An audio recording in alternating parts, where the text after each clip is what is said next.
안녕하십니까. 평양만사 김길선입니다. 양영일 선생님을 모셨습니다. 안녕하십니까. SS 윤이라는 분이 양영일 선생님을 콕 집어가지고 북한의 60년대, 70년대, 80년대, 90년대 여기에 대해서 정치, 경제, 문화 측면에 대해서 한번 분석해 주기를 바란다.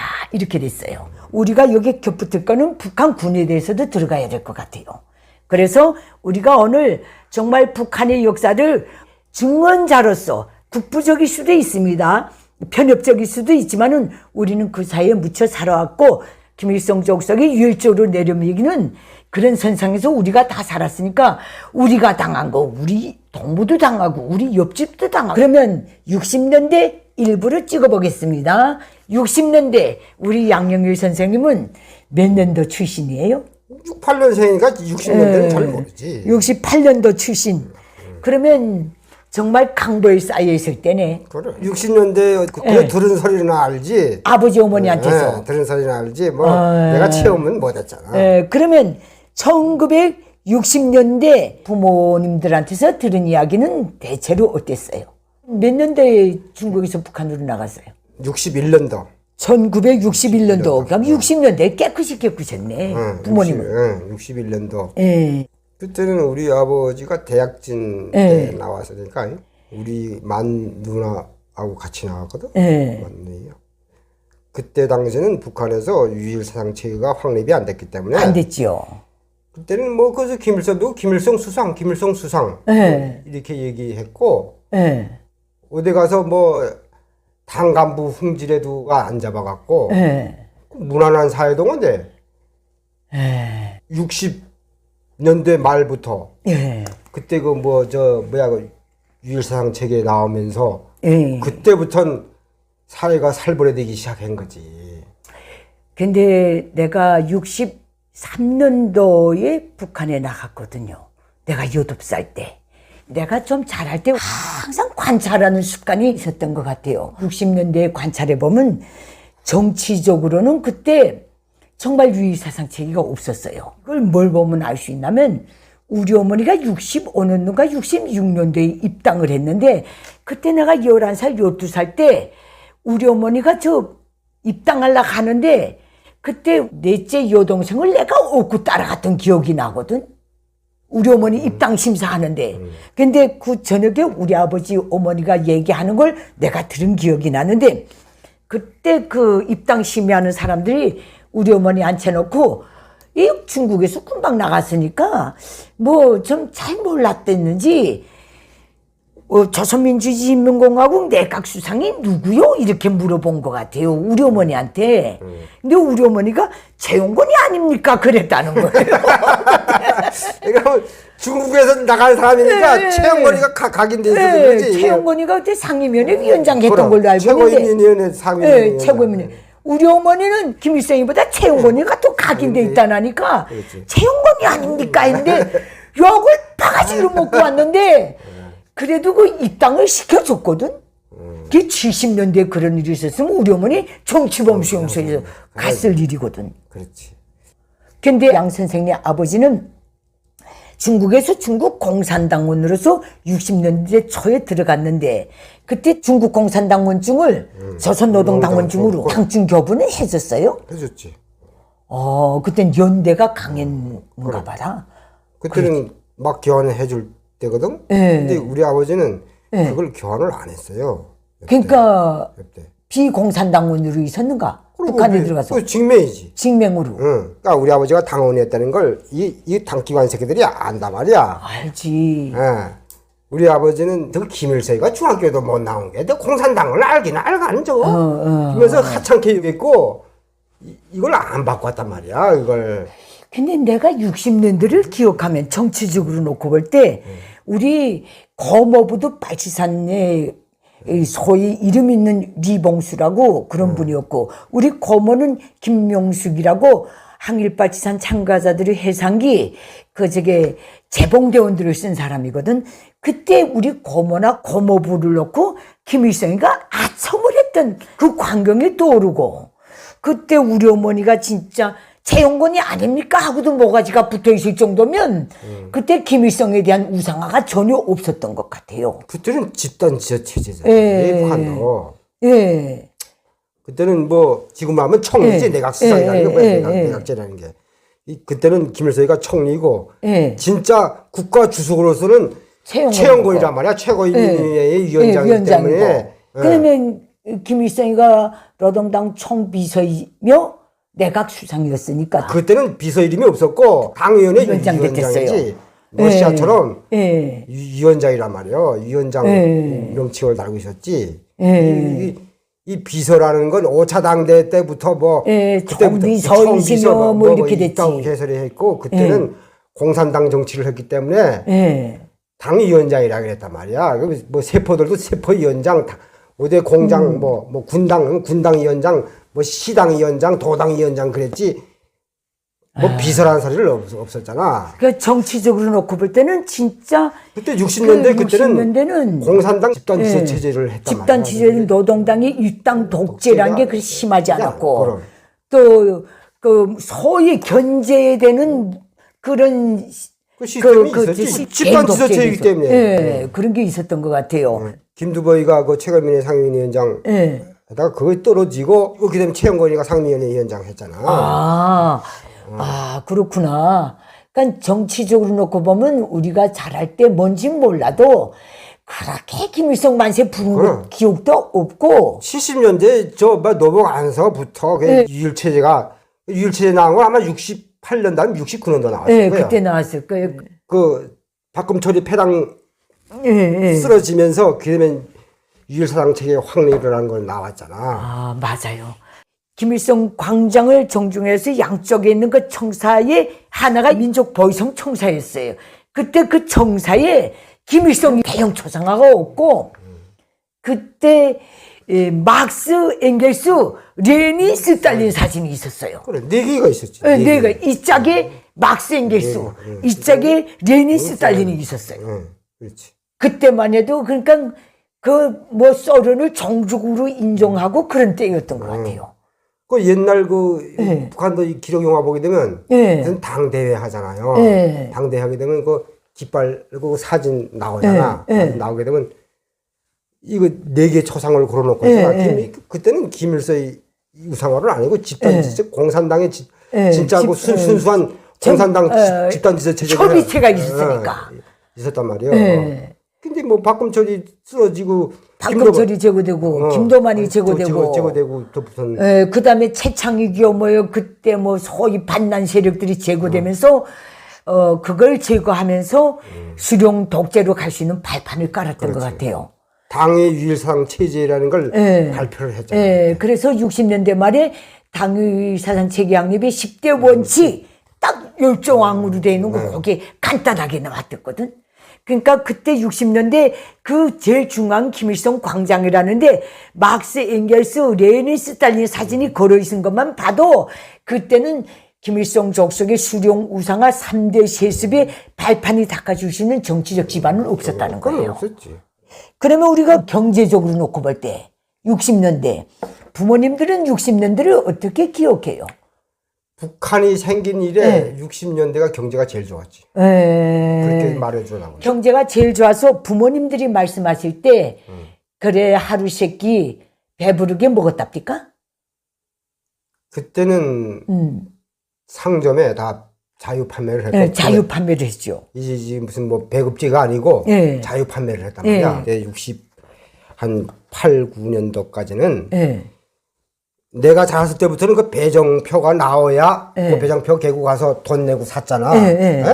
그때는 그게 없었고 60년대는 없으면 틀림없어요. 그게 없었고 돈만 내면 가서 샀단 말이야. 자기 수요되는 것만큼. 근데 내가 60년대를 생각해보면 내가 그때 10대 때니까 그때 생각해보면 돈이 없어서 못 사 먹었지 돈이 있는데 물건이 없어서 못 사 먹은 시기는 아니었던 것 같아요. 60년대 보면 우리는 쌀은 있었는데 우리 부모님들이 새벽에 나갔다 밤에 들어오고 하니까 제대로 하루 세끼를 끓여 먹이지 못한 것 같아요.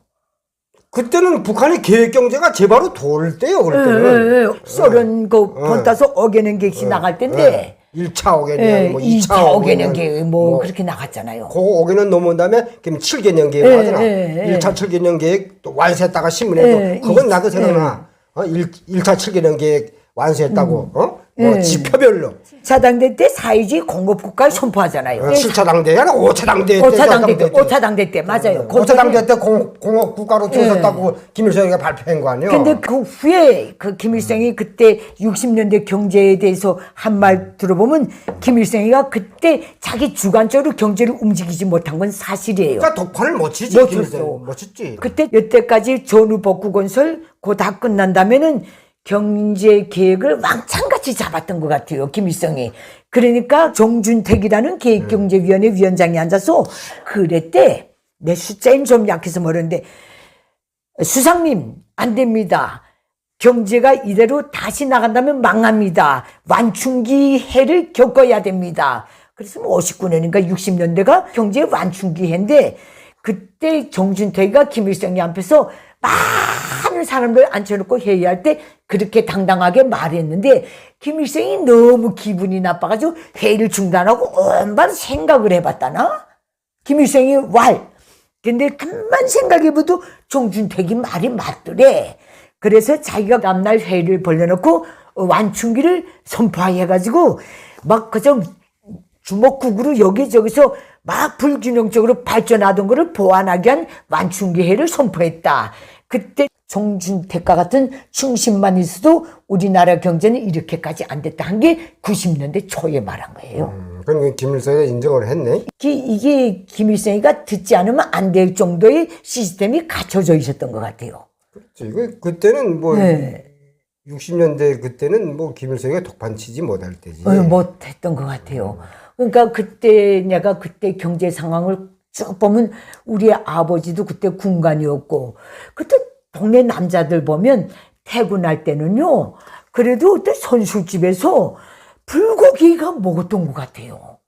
그하고 술 한잔 해서 잡숫고 오면서 상점에 들러서 돈 잃어내면 이만한 말국갈 사탕 11알씩 주니까 그걸 주머니에 요 갖고 와서 자식들한테 하나씩 두 알씩 가끔씩 줬었던 기억이 나거든요.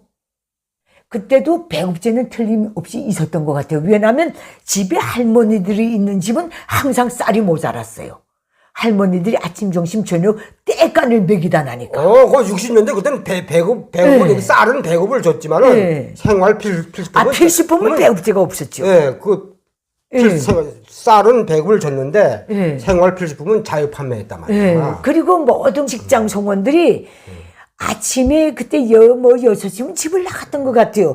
우리 어머니는 8시쯤 퇴근하고 우리 아버지는 10시 넘어서 퇴근했던 말하자면 천리마 대약진, 사유시 대고조 그럴 때니까 많은 직업군들은 직장에서 다 보냈던 것 같아요.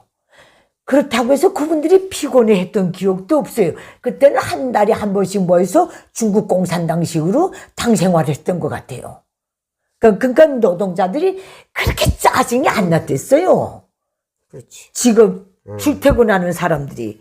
그게 경제적으로 놓고 보면 물품은 많았지만은 돈이 없어서 마음대로 못 사던 시대였어요. 그러면 사회적으로 놓고 봅시다. 사회적으로 그때는 노력동원이 일단 없었어요. 사회동원이 없었지. 국가가 네. 그 톱니바퀴 돌도록 기획경제가 네. 그때 맞물려 돌아갈 때니까. 돌아갔기 때문에 네. 사회노동이 없었단 말이에요. 네. 그때는. 없었어요. 사회적인 대중노력동원이 없었어요. 노력동원이 없었어요. 이거 김정일이 올라와서 네. 이 새끼가 그 말은 이 새끼가 그 당의 위상체계 10대 의원 확립을 김정일이가 했다고 그러는데 나는 그거 아직 믿어지질 않아. 김정일이가 그게 할 수가 없어. 74년 10조 64항을 김정일이가 내놓은 거고 그 전에 내놓은 게 60년에 나온 게 딱 10조 항만 있는 10조원칙 하나 있었어요. 그래서 이 후에 10조원칙이 나왔을 때 그것을 개정한다고 딱 이렇게 발표했어요. 난 그 기억은 나거든요. 그러니까 사회적으로는요. 그때는 공중도덕도 셌던 것 같아요. 내가 보기에는. 원래 쌀떡에서 인신 난다고. 다 풍부하니까 그때는 다 윤리 도덕도 다 제대로 지키고 사회 공중도덕도 제발로 지키고 그랬지. 지키고 그랬던 것 같아요. 그랬지. 노동자는 노동자 할 일을 하고 농민은 농민 할 일을 하고 지식인은 지식인 일을 하고 다 그때였어요. 그게 그렇지. 딱 정립돼 있었지.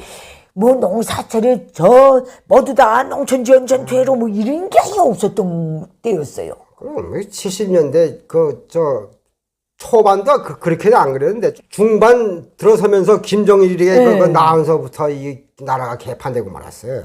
그다음에 문화를 놓고 보면요. 내가 10대 때 본 거는 자유세계 용화는 못 봤지만 사회주권 용화는 마음껏 봤어요. 또 동유럽 용화도 영화는 그렇고. 많이 영화관에서도 많이 들렸어요. 70년대 초반만 해도 네, 많이 들었어요. 동유럽, 러시아, 체코, 웬그리아, 루마니아, 뭐 동독 용화, 중국 용화 많이 봤어요. 영화관에서 많이 들렸다고 네. 영화로. 그때는 우리 내가 사는 지역에도 네. 그 영화관이 그 일본 아들이 진 영화관이란 말이야. 네.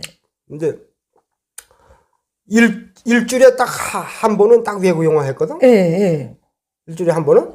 그럼 외국 영화 하는 날은 그러면 영화관 문짝이 다 그렇지. 다 짜게잖아, 다들. 다 작아져.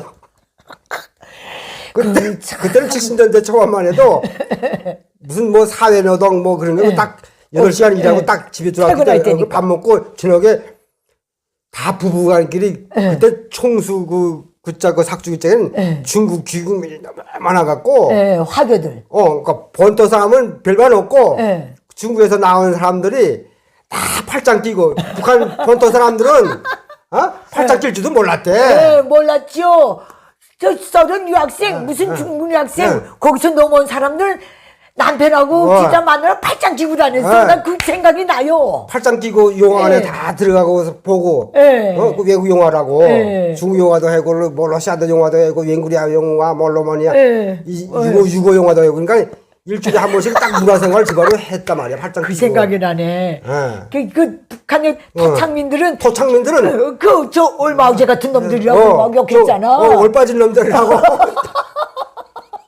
그렇게 욕했거든. 그런 문화가 없었는데. 그런 문화가 없었으니까. 그러면 하도 거긴 그 외국에서 나온 사람들이 너무 많으니까 그 토착민들도 그렇게 닮아갔단 말이야. 그때는. 그때 보면요, 영화관에서 그 영화를 볼 수 없는 농촌 지역 주민들 있죠. 우리가 그 기간에 평안남도 성천군 상알이라는 고란에서 1년 반 떡 살한 적이 있어요. 우리 아버지가 군관학교 가면서. 그때는요, 조직하는지 자동차에다 용사기를 싣고, 농촌 나와서요, 농촌에 공지 있죠, 마을에. 거기다 대형 용사막을 걸어놓고, 정말 용사기사가 용사기를 돌리면서 어머니, 아버지, 동네 사람들이 몽땅 가만히 한 짝씩 들고 나가서 앉아서 고구마 들고 나가서 그 용사기사들 먹이면서 그 영화를 봤거든요. 그런 때였어요. 그렇지.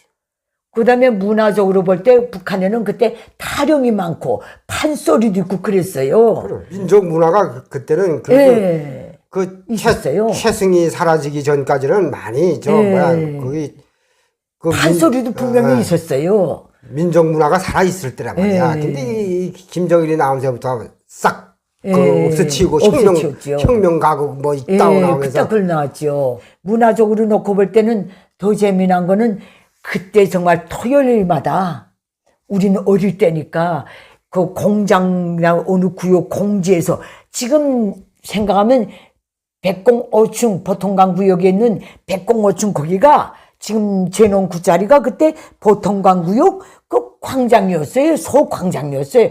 거기서 밤이면요 다 밴드가 와가지고요 이 쫙 불면 동네 조직군중도 아니었어요. 다 이렇게 쌍쌍이 나서 무더기도 했어요. 우리 어머니 아버지 하는 소리 가면 60년대 같이 나오니까 그때는 중국에서 풀죽 먹다가 여기 나오니까 뭐 상점에 소고기도 있고 돼지고기도 있고 갈비 다 걸어놓고 있고 뭐 식료품이 가득 쌓여있더래. 지상낙원에 왔다 그랬더라. 그 중국에 비해 보면 완전 뭐 지상 천국이요. 아, 소비에트 바까마 밥을 배고파다 먹던 나라에서 오다나니까. 글쎄 막 오다나니까. 예. 그때는 김도만이 그 문화상 했잖아. 그때는 일 끝나고 딱 들어오게 되면 예. 직장에서 조직을 했대요. 예. 저 뭐야 이거 춤은 무대에 나가라고. 무대에 나가라고. 예. 뭐 이렇게 그러면서 뭐 저녁마다 10시까지 딱 하고서 예. 10시 이후엔 딱 자락이고 예. 그렇게 문화생활을 했다니까. 우리는 아이 때니까 막 밀려다니면서 그걸 봤거든요. 무도회 하는 거. 그때 난 러시아 노래를 많이 배웠어요. 만주리 왈지요 뭐요.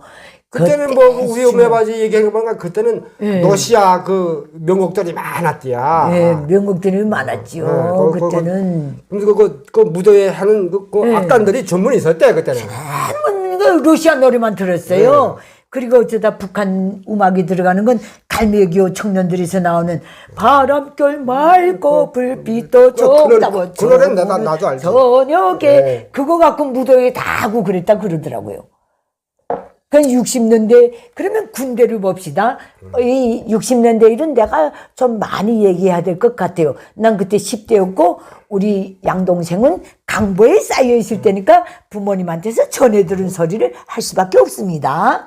군대 그때는요 북한 그 김창봉이가 민족보위상 할 때였던 것 같아요. 그때 북한군은 정말 셌어요. 최영건이가 상임위원회 위원장 되고 그다음에 김창보이가 민족보위상을 했잖아. 근데 그때는요 전체 북한 주민들이 마인드가 남자는 군대에 나갔다 와야 사람이 된다.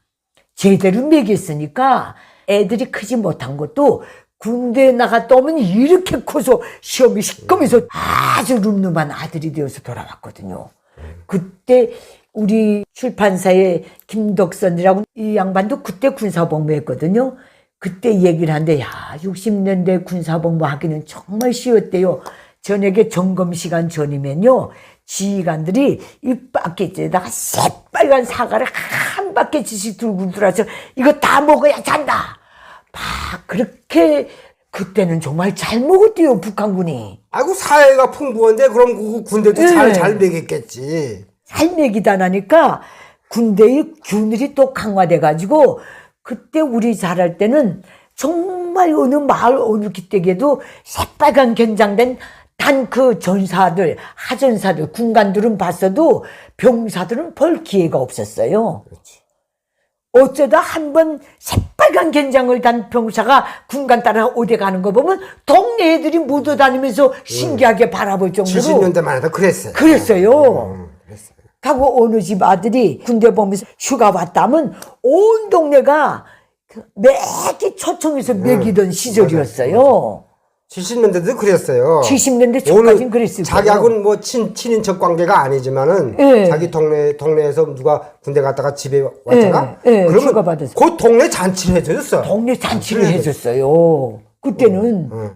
그때 김창보이 때까지만 해도 진짜 국가의 군대요. 그거 자체가 조과임을 위한 공무함이라 그러는데 이 새끼 이거 누구야? 그 최현이 최현인지 뭐 그 새끼 올라다부터는 그때는 그 당의 유일상체가 나올 때 수령 뭐 그다음에 위대한 수령님을 집안으라는 당중앙님을 목숨으로 사자 그렇게 됐잖아요. 그리고 이 병사들이 보고 자체가 틀려졌어요. 그때는 그 쩔병들이 뭐 휴가 받고 집에 오잖아. 그러면 동네 어른들이나 간부한테 인사하면 조과임날 복무하면 이렇게 격려를 했어요. 그게 어떻게 되냐면 60년대에는 모든 군대의 구호는 적을 위하여 복무함 이거였고 그때 안전부 이런 데 있죠. 그건 인민을 위하여 복무함 이렇게 딱 돼 있었어요. 난 그거 정확히 기억해요. 이 격려 자체도 틀려졌어요. 그 10대 원칙 나온새부터는 그 격려 아무나 틀려졌어. 1970년대 우리 양 선생이 기억하는 1970년대는 어땠어요? 정치적으로 봤을 때는 70년대부터는 그때 북조선의 인구가 한 2천만이 될까 말까 했을 거예요. 70년대 1900만 명. 만 명 정도 됐을 거예요. 아마. 그때 당시에서는 완전 1800, 1900만이 완전 노예로 딱 낙인 찍힌 70년대요. 맞아요. 첫 번째로 뭐냐면 그 70년대 초부터는 당의 유일상책에 10대 원칙이 나왔고 그 다음에 배지가 나왔잖아요. 예. 그때 김일성 초상화가 예. 나왔죠. 정치적으로 뭐가 제일 생각나요? 정치적으로 제일 생각나는 게 배지. 예, 뺐지. 배지. 그들은 온 가정에 초상화 하나씩 초상화 뺐잖아. 다 수여하고 네. 초상화 건집에서만 들어가게 네. 살게 해주고. 예. 예. 딱 그러니까 그게 첫 번째로 생각나지. 예. 그 우리 아버지가 하는 소리가 야 이제 우리가 예. 이제 김일성의 노예가 됐구나. 아, 첫마디가 70년대에 들어서면서 예. 어디 가나 그저 김일성 장군 노래를 불러야 했고. 행사 첫 번째 할 때는 김일성 장군의 예. 노래. 예. 두 번째가 애국가 아니야. 맞아요. 우리가 이렇게 생각하면 1960년대에는 우리 몽땅 무슨 해야 할 때 인터내셔널 노래까지 불렀다니까. 인터내셔널로 인류를 떨치리. 70년대 초까지 이런 노래로 정치 행사를 했거든. 예. 근데 이 새끼 이거 초상 배지 나오는데 예. 김일성 장군 노래 먼저 하고 애국가 했잖아. 애국가 했어요. 맞아요. 근데 김일성 장군의 노래가 언제 나오는데 난 그건 뭐 기억하기도 싫고. 6.25 전에 나갔다고 쟤는 자꾸 그러는데. 네. 그 전엔 들어본 적 없고 예. 유일상 체계가 나온 데부터 김일성 장군 노래가 정치 행사 첫 번째 노래로 김일성 장군의 노래 아니야. 맞아요. 그때는 몽땅 그렇게 됐어요. 그때부터 우리 아버지가 우리한테 교육하는 게 어디 가서 나가서 말 절대 실수하면 안 된다. 이제는 이 김일성한테 잘못 보이면 우리 가족이 멸살당한다. 우리 엄마 아버지 항상 주입줬거든. 우리한테 말 실수하면 안 된다. 노예가 됐으니까 이제 노예처럼 생활해야 된다는 거야. 그러면 이 시기에 유치원을 다녔어요? 그 유치원 다녔지. 다 가서 유치원 다 다녔지. 그러면 유치원 때부터 쭉 기억나는 걸 보면 그럼. 정치적으로 어떤 게 특징이 있었어요? 초상화 앞에서 밥 먹을 적마다 이거 고맙습니다. 고맙습니다. 고맙습니다. 뭐 두 손 벌리고 했지 뭐. 두 손 벌리고 이렇게도 못했어요. 두 손 벌리고 고맙습니다 하고 밥 먹었고. 야, 그때는 생활청화도 했지요. 뭐 유치원은 안 했어. 그때는 아마 소년단원들은 월 생활청화를 했겠는데 초기에는 아니요. 주간 생활 저거 다 했어. 주마다 했어. 주마다. 소년단원들도. 아니 노예인데 아니 노예인데 무조건 하지요. 하지 그거 아니었어? 60년대는 김일성 혁명 역사라는 과목 자체가 없었는데 그래. 그때는 그게 제일 중요한 과목으로 나오기 시작했지. 내가 혁명 활동. 김일성 원수님의- 어린 시절 따라 배우기부터 들어가잖아요. 그때는 내가 임학교 3학년 때부터 그거 처음 나오는데 선언단 넥타이 멜 때부터는 혁명 활동이고 혁명 역사고 말하자면 그 전에는 그 전에는 2학년까지는 그 넥타이를 안 매잖아. 그때까지는 어린 시절을 배웠단 말이야. 김일성이 어린 시절. 어린 시절 따라 배우기. 어린 시절 따라 배우기. 그럼 우리 양 선생은 선연단 입단을 4월 15일에 했어요. 66절에 했어요. 99절에 했어요. 난 기억이 안 나는데 난 뭐 제일 마지막에 뭐 입단 선서도 아니고 그냥 뭐 넥타이 하나씩 주더라고. 나는 똑같아요. 내가 60년대에 선연단 입단했는데 그때는 4.15에 입당하는 법이 없었어요. 60년대만 해도 66절이 1차고 선연단 창립절. 그 다음에 9월 9일이 2차였어요. 나는 66절에도 못 참가했고 9월 9일에도 못 받았거든. 공부를 너무 못해서 한 10월 달쯤 되니까 학급 담임이 선연단 지도원이나 같으니까 학급 지도원. 그 양반이 선연단 넥타이를 거저 줄디다 나한테. 메고 다니라고. 그 첫 번째 하는 애들은 거기도 무슨 간부들 하잖아. 뭐 학급 반장, 뭐 분단위원장, 뭐 그래 분단위원, 선언반장 이것들 먼저 시키고. 먼저 성분 좋은 걸 먼저 시키고. 먼저 시키고. 그리고 두 번째는 좀 공부 잘하는 애들. 그래 시키고. 마지막에 못하는 애들이 7명이 8명밖에 없었어. 그런 애들은 마지막에 그것도 가명 선서도 하잖아. 나는 조선 선연단원으로서 무슨 입단하면서 유잔성님과 당에 충실하다 이따가 선서하잖아. 마지막에 항상 준비 또 그러잖아요. 그거 다 모여놓고 그 입단하는 날마다 그 당비서가 나와갖고 그 항상 준비하게 되면 그거 하나씩 주잖아. 선연단 시장하고 넥타이 한 매주잖아요. 성분은 어땠어요? 우리 양 선생님이 잘할 때 내가 출신 성분이 좀 이상하구나 하는 걸 느꼈어요? 뭐 우리 부모들한테 주입을 받았기 때문에 우리는 여기 이 사회에서는 떳떳한 그 계급이 아니거든. 사실 외국 연구자들은 복작군중이지. 복작군중이지 그야말로. 그러니까 뭐 30달부터도 제일 마지막에 받고, 그리고 산하청 가맹도.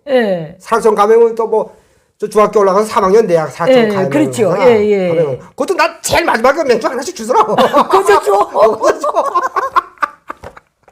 한마디로 말하면 70년대는 북한 김일성 정권이 자기 유일사상 체계를 세습 기반 다지는 그런 70년대예요. 그러면 그때 경제적으로는 어땠어요?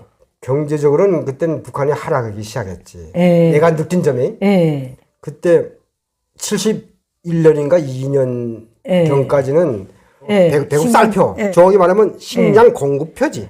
거기 보름치를 다 줬거든. 보름 식량을. 근데 어느 날인가 내 기억으로는 73년인가 72년 그런 기억으로 나는데 그때부터는 우리 어머니가 그러더라고. 이틀분을 자르고 준다 그러더라고. 이틀분을 전쟁 물자로 이틀분을 자르고 준다면서 이틀분이 빈대는 거야. 그래서 우리 엄마가 저 배급을 타가겠고 그 구라다지 정리 알잖아. 구라우다 정리. 구라다지 정리. 지금 여기서는 뭐 문서 봉투 만드는 정이죠. 누런 거. 누런 거. 그걸로 몇 개를 만든 줄 알아? 저 뭐야 하루에 3끼씩. 3끼씩 해게. 보름이니까. 보름이니까. 45개 상 50개 가량 만들었어. 만들어갖고 그렇게 다 이렇게 한 끼 한 끼 다 이어놓더라고. 그때부터는 살림에 쪼들리기 시작하는 거지. 그때부터는. 그래서 몇 끼고 한 봉지씩 꺼내서 밥을 하고, 만약에 무슨 집에 뭐 손님이 온다던가 그러면 거기서 조금 더 꺼내서 하잖아. 그래서 거기 되면 또 비잖아. 비게 되면 그때부터는 죽을 끓이는 거예요. 나는 기억이 제일 어렸을 때 기억이 뭐냐면 배고픈 시절 70년대. 70년대에 배고팠구나. 엄청 배고팠어. 그때는 뭐 우리 거기 뭐 혈혈단신으로 우리 어머니 아버지 나가서가 도와줄 친척도 없지. 뭐 그러니까 딱 배고 가지고만 매달렸거든. 그냥 그거 가지고 살면서 엄청 힘들게 살았어요. 진짜. 너는 날이면 그때는 사회노동이 없었기 때문에 우리 아버지 올라가면 산에 가서 나무를 뜯어. 공장에서 퇴근해갖고 올라가면서 산에 올라가. 그래서 풀 뜯으래. 식량에 버틴 풀 뜯어갖고 집에 오거든. 와선 그 죽을 계속 먹으니까 죽으니까 그 말하자면 지금은 말하면 건강식이지 말하면 산나물 밥을 해는 거야. 밑에 그 산나물 깔고 밥 해갖고서 풀이랑 섞어서 이렇게 밥 담아주고. 그래서 우리 양 선생님이 건강하시네. 그런가? 그렇게 살았어. 그때는 벌써 내가 기억하기는 1970년 초부터 상품 공급제도가 나오기 시작했거든요. 그래. 식료품 공급제도, 남새 공급제도, 그때는 공업품 공급제도가 나오기 시작했어요. 모든 걸 다 배급제도 했잖아요. 배급도 배급이고 그 식료품 공급 카드가 따로 있었고 생활 필수품 그 카드가 몇 개 되잖아. 뭐 식료품 카드, 공업품 카드. 그다음에 이제 뭐 남새 공급 카드, 뭐 간장 된장 공급 카드 이게 다 따로 나오더라고요. 그래서 그 매 가정에 카드만 해도 대여섯 개 돼. 대여섯 개 걸려 있었잖아.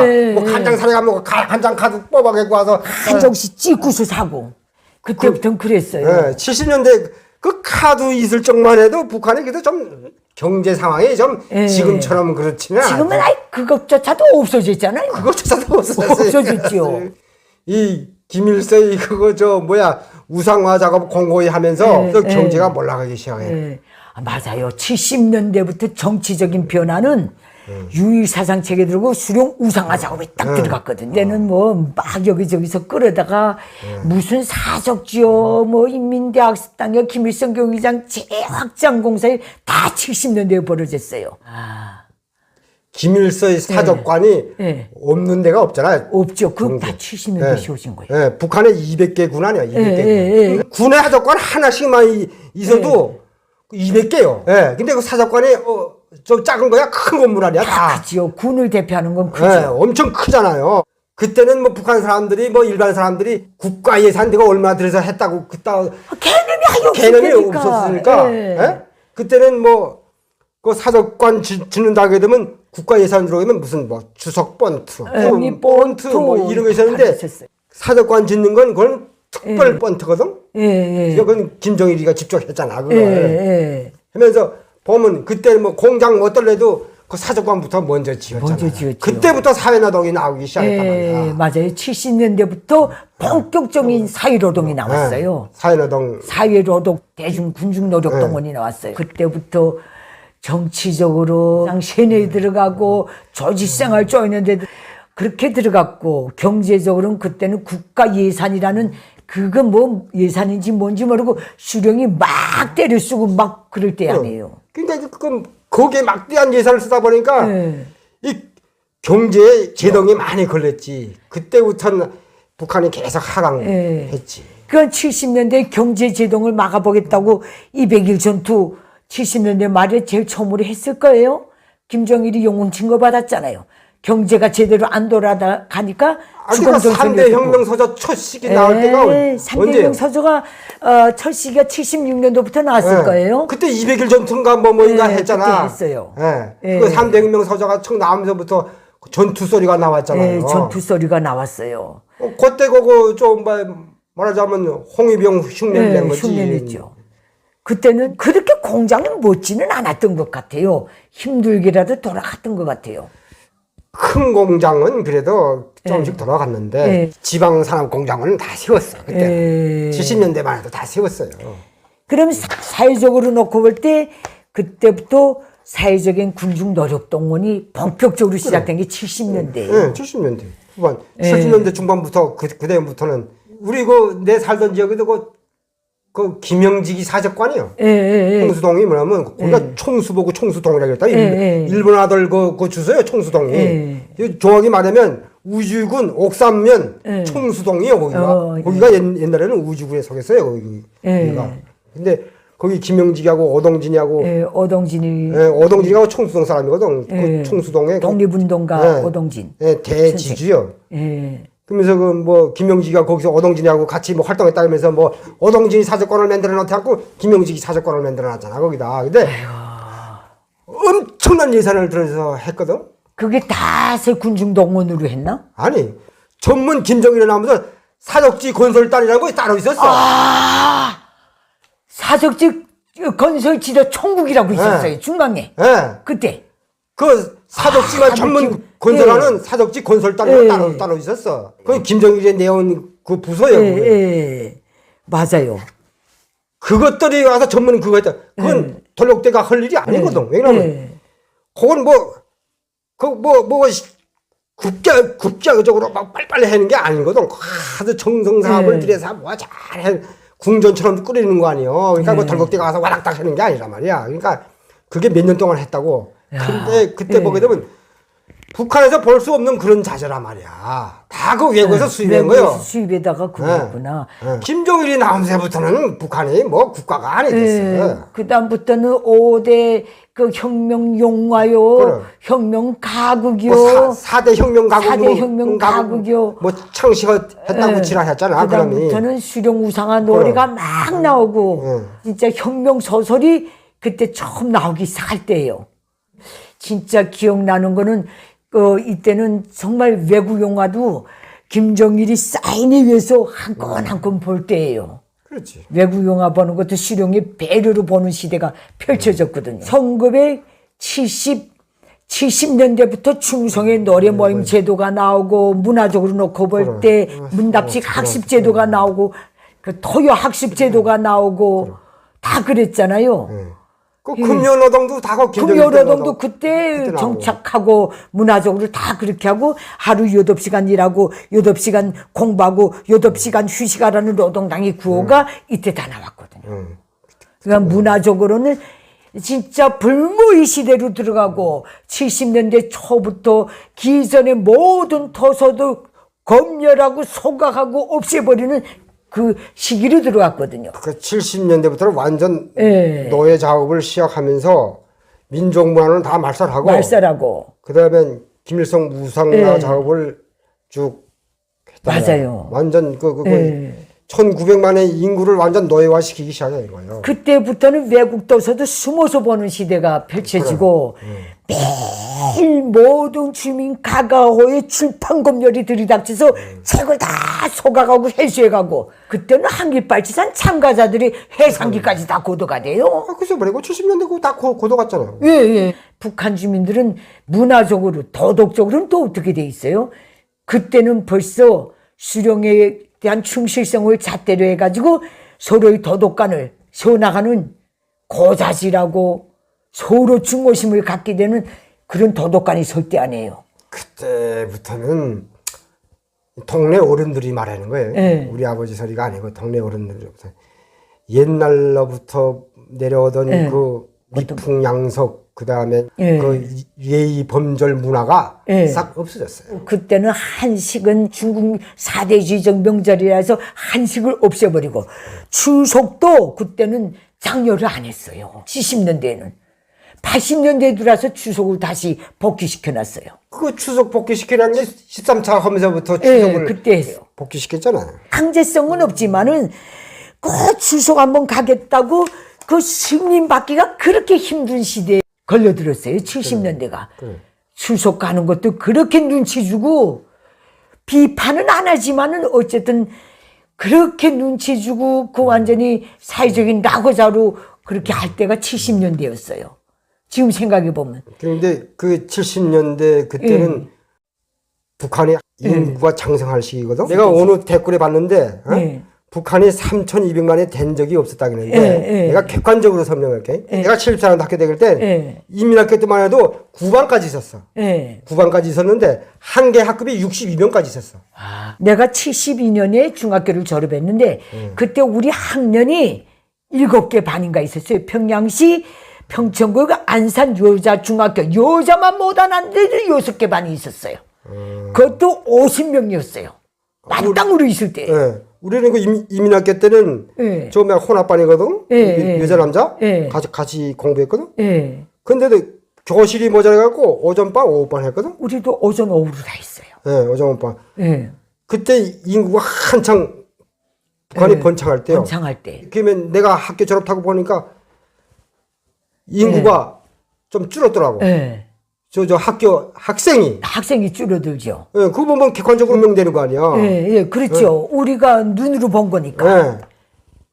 내가 학교 다닐 때는 9반까지 있었는데 몇 년 지나니까 5반, 6반 그밖에 없었어. 근데 그게 1978년인가 79년도 평양산원이 군방 섰을 때 김일성이가 지시를 했어요. 79년도로구나. 그때 산하 제한 정책을 내놨어요. 김일성이가. 그래서 생산되는 알곡에 비해서 인구 장성률이 너무 높다는 거예요. 그리고 국가 경제적인 잠재력을 놓고 볼 때도 인구 증가가 너무 높다는 거예요. 그래서 김일성이가 우리도 이제 산하 정책으로 나가야 된다 해가지고 내가 시집을 금방 가고 나니까 그 모든 구역병원 산부인과 의사들이 생산 능력이 있다고 따라다니면서 애를 낳지 말라, 고리를 끼워라, 그렇게 닭다리질 할 때 시대에 우리가 다 그 시집도 가고 다 그랬거든요. 우리 어머니는 우리 5 형제를 낳았지만은 나는 우리 애 하나밖에 안 낳거든요. 그러니까 벌써 80년대 들어서는 반토막이 나버렸어요. 반토막이 난 거 맞지.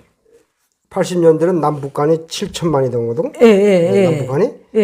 그때는 남한이 한 4천만이 좀 넘었고 북한이 80년대 3천만이 좀 넘었거든. 그래서 7천만이라고 그랬어. 7천만. 그만 7천만이라 그랬던 기억이 나요. 7천만이라고 그랬는데. 근데 이 사람들은 자료에만 우겨하니까 진짜 북한이 3천만이 넘었을 적이 있었나 믿질 않더라고. 믿지 않죠.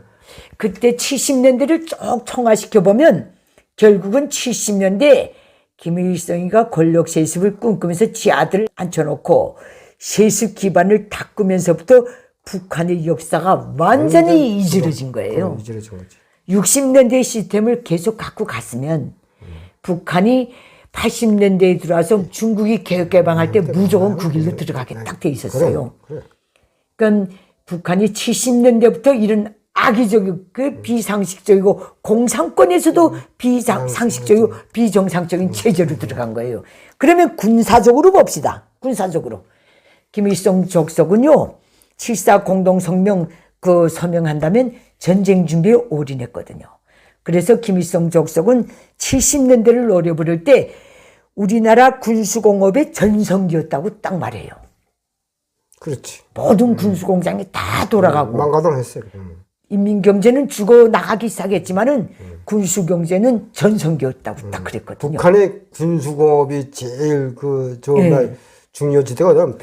평안북도요. 자강도. 요거도? 그거예요. 예. 근데 거기에 다 들어가 있어요. 평안북도에서 제일 핵심이 어디냐면 대관, 대관, 구송, 삭주. 요 세 개 굴이 제일 핵심이야. 여기서 탱크도 나오고 자수포도 나오고 다 나와요. 다 나와요. 군수산업의 80%가 들어가 배겨 있어요. 거기에. 평북도에 거기가 제일 많고 그다음에 자강도. 자강도는 전천서부터. 거기엔 뭐 지금 자강도에 있는 군수공장들은 6.25 전쟁 때 평천에서 분가에 나가면서 들어간 공장들이에요. 그땐 중국이 얼떨떨해서 묵인했는데 60년대부터 들어오면서 강력히 항의한 거예요. 북한 당국에다가. 북중 국경연선 지역에 군수공장을 놓지 말라고. 이 폭격 맞으면 자기네 땅에도 폭탄이 떨어진다는 거예요. 그리고 그때는 정말 북한 군대는 그때만 해도 그래도 좀 낫는데 60년대까지는 아니래도. 그래 70년대까지만 해도 뭐 군대 가면 배고픈 시절은 없었거든. 근데 내가 1974년, 75년, 76년 대학생 교도대원으로서 전용 구분대에 나가서 군사훈련을 받았거든요. 매해 2달씩. 그때 벌써 연장무 산형제 시대가 들어갔어요. 우리 양 선생은 군대 나가고 싶지도 않았거냐. 당국에서 그 복잡군 중이라서 나가지 않다니까 모르시지만은 그때 벌써 병사들이요. 밥, 보리밥 한 그릇에 염장무 삼형제 시대. 거기는 4월 15일에만 먹는 그런 시대로 들어갔어요. 그때부터 북한군이 모욕도 제대로 못했어요. 연료가 없어서. 현역군인들이. 그러면 김일성의 사족관 동상 담아두라 돈 다 쓰고 있나? 없지요. 없지. 70년대 말부터 북한 거리들에 하전사들이 도망쳐 나온 애들 생활하는 시대가 펼쳐지다 나니까 산사모 하전사들이 사회에 나오기 시작했어요. 김정일이 나면서부터 군대고 뭐이고 다 망쳐먹었어요. 다 망친 거예요. 네, 그때부터 북한군의 구호가 위대한 수령 수반으라는 당중앙위원을 목숨으로 사죄하자. 김일성 동지를 목숨으로 사죄하자. 정세가 되고 방패가 되자. 총포탄 되고 자폭용사가 되자. 이때부터 이 구호가 나왔거든요. 그래. 적을 위하여 복마음은 없어졌어요. 없어진 지가 이건 몇십 년 됐고. 그 다음부터는 모든 게 그 당의 군대. 옛날에는 인민의 군대란 말은 있었어요. 그래.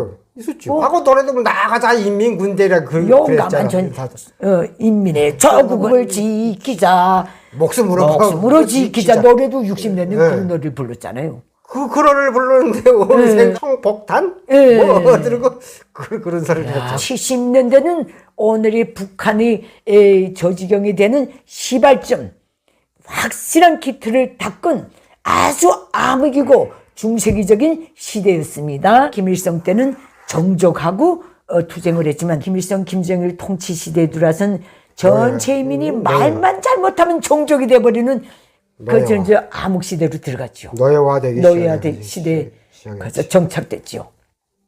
이 시대가 80년대까지 이어집니다. 정책 담당 기자 출신이었기 때문에 제가 말을 또 많이 했습니다. 자제하느라고 하지만은 그런데 이게 서로 튀어주면 해야 되기 때문에 어떤 분들은 손님을 갖다 놓고 왜 기자님이 말을 많이 하는가 이렇게 의견을 부리는 분들도 있지만은 어찌 대화하다 나니까 그렇게 됐네요. 내가 말을 너무 많이 해서 양 선생님은 신경질이 납니까? 아니 이거 안산불을 맞춰야 되잖아. 안산불을. 근데 정말 양 선생님이 인생을 쫙 갈 때도 거기에 왜 이렇게 되는가 정책적인 대를 나는 심어줘야 돼요. 나는 정책 담당 기자로서의 일을 살아왔기 때문에 그 정치적으로 깨주는 노릇을 좀 하느라고 그 역할을 하느라고 이렇게 하고 있는 점에 대해서 이해해 주시기 바랍니다. 우리 오늘의 북한은 바로 70년대부터 시작됐다는 거 이렇게 보시면 등탈이 없을 것 같습니다. 대한민국에서의 70년대는 어떤 시대였는지 모르겠지만 북한에서의 70년대 우리들이 겪은 70년대는 제일 우민화되고 노예화되고 국가가 파산 일로로 들어가고 정치적으로 군사적으로도 호전적인 길로 격렬하게 들어서는 아주 격한 시대였습니다. 그 시대를 거쳐서 오늘 북한이 족골이 났다는 점은 분명합니다. 우리가 60년대에 빼놓은 게 하나 있는데 60년대에는 북한의 통행 제한 제도는 없었잖아요. 주거지 자유가 있었지 그때는. 이거주의 자유. 그다음에 통행의 자유는 있었어요. 60년대에. 통행의 자유. 통행의 자유.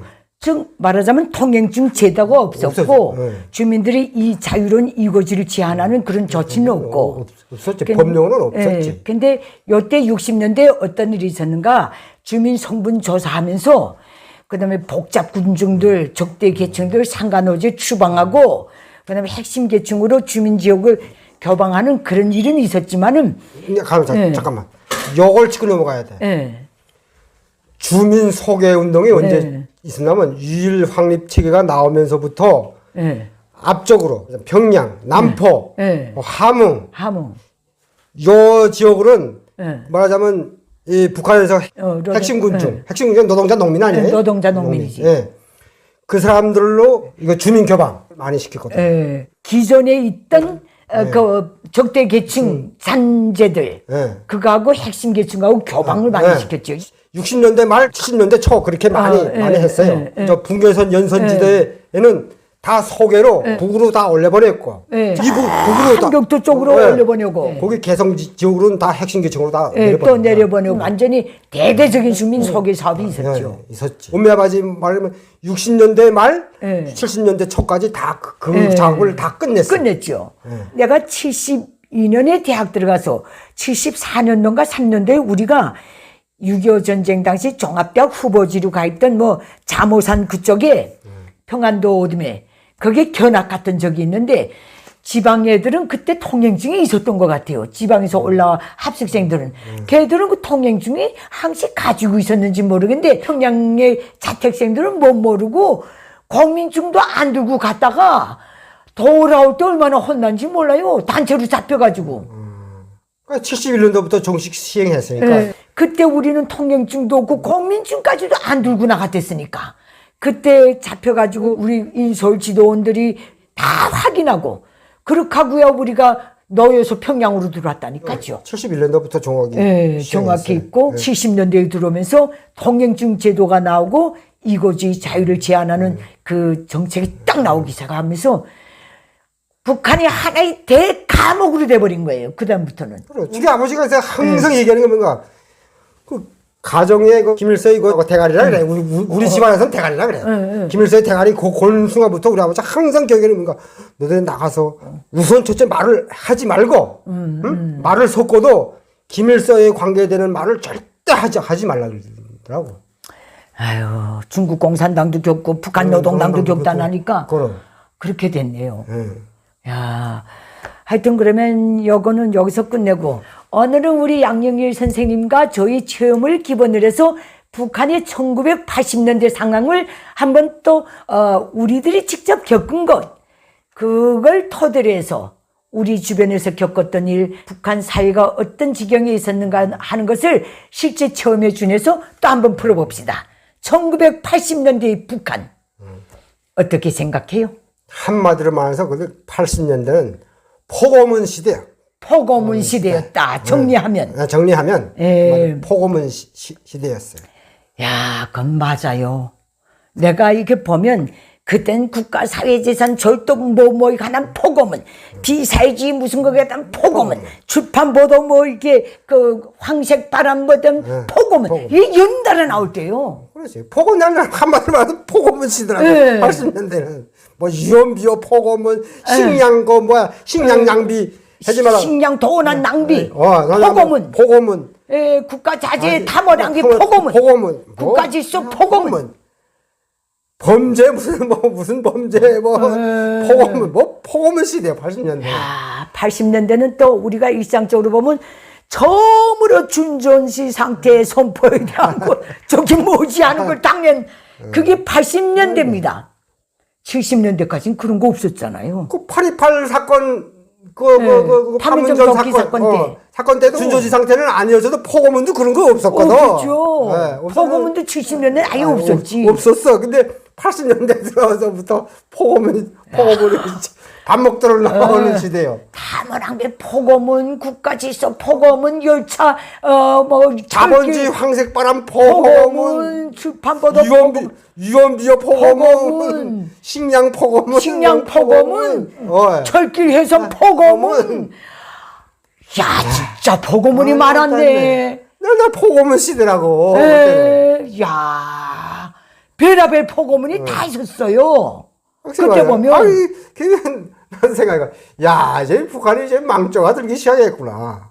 그때는 정의가 많았는지 포고문을 여기서 다 붙여놨댔어요. 조선민주주의인민공화국 내각밀정 매체에 대한 포고문 이렇게 다 나왔잖아요. 야, 그러니까 80년대에는 우리 양 선생은 학교 학창 시절이었고 사로총 시절 사회 진출하는 시절이었고 80년대 정치적으로 볼 때 북한은 어떤 특징이 있어요? 70년대에 비해 볼 때. 내가 할 때는 포고문 시대냐? 포고문 시대, 정치적으로, 제도적으로. 네, 포고문 시대라고요. 그때 내가 84년도를 졸업했거든. 예. 북한은 뭐 아버지가 거기 무슨 뭐 노동자면 노동자고, 간부면 간부 아니야. 간부고. 야, 아버지가 무슨 농사꾼이면 자식도 대대손손 농사해야 돼.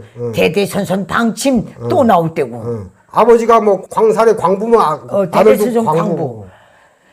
그런 시스템 아니에요, 북한이. 그 시스템에 따라서 노동자가 된 거지. 그 노동자는 정치적으로 사상 학습을 적게 했나? 적게 얘기는 왜 적게 해? 뭐 당원들하고 똑같은 거 아니야? 당원, 비당원 다 똑같은 거 아니야? 남녀노소 불문하고. 써봐봐. 일주일에 강연회. 그 학습. 토요 학습. 그다음에 또 생활총화. 생활총화. 똑같은 거예요, 당원들. 똑같은 거 다 하죠. 당원이나 비당원이나 다 그렇게 하죠.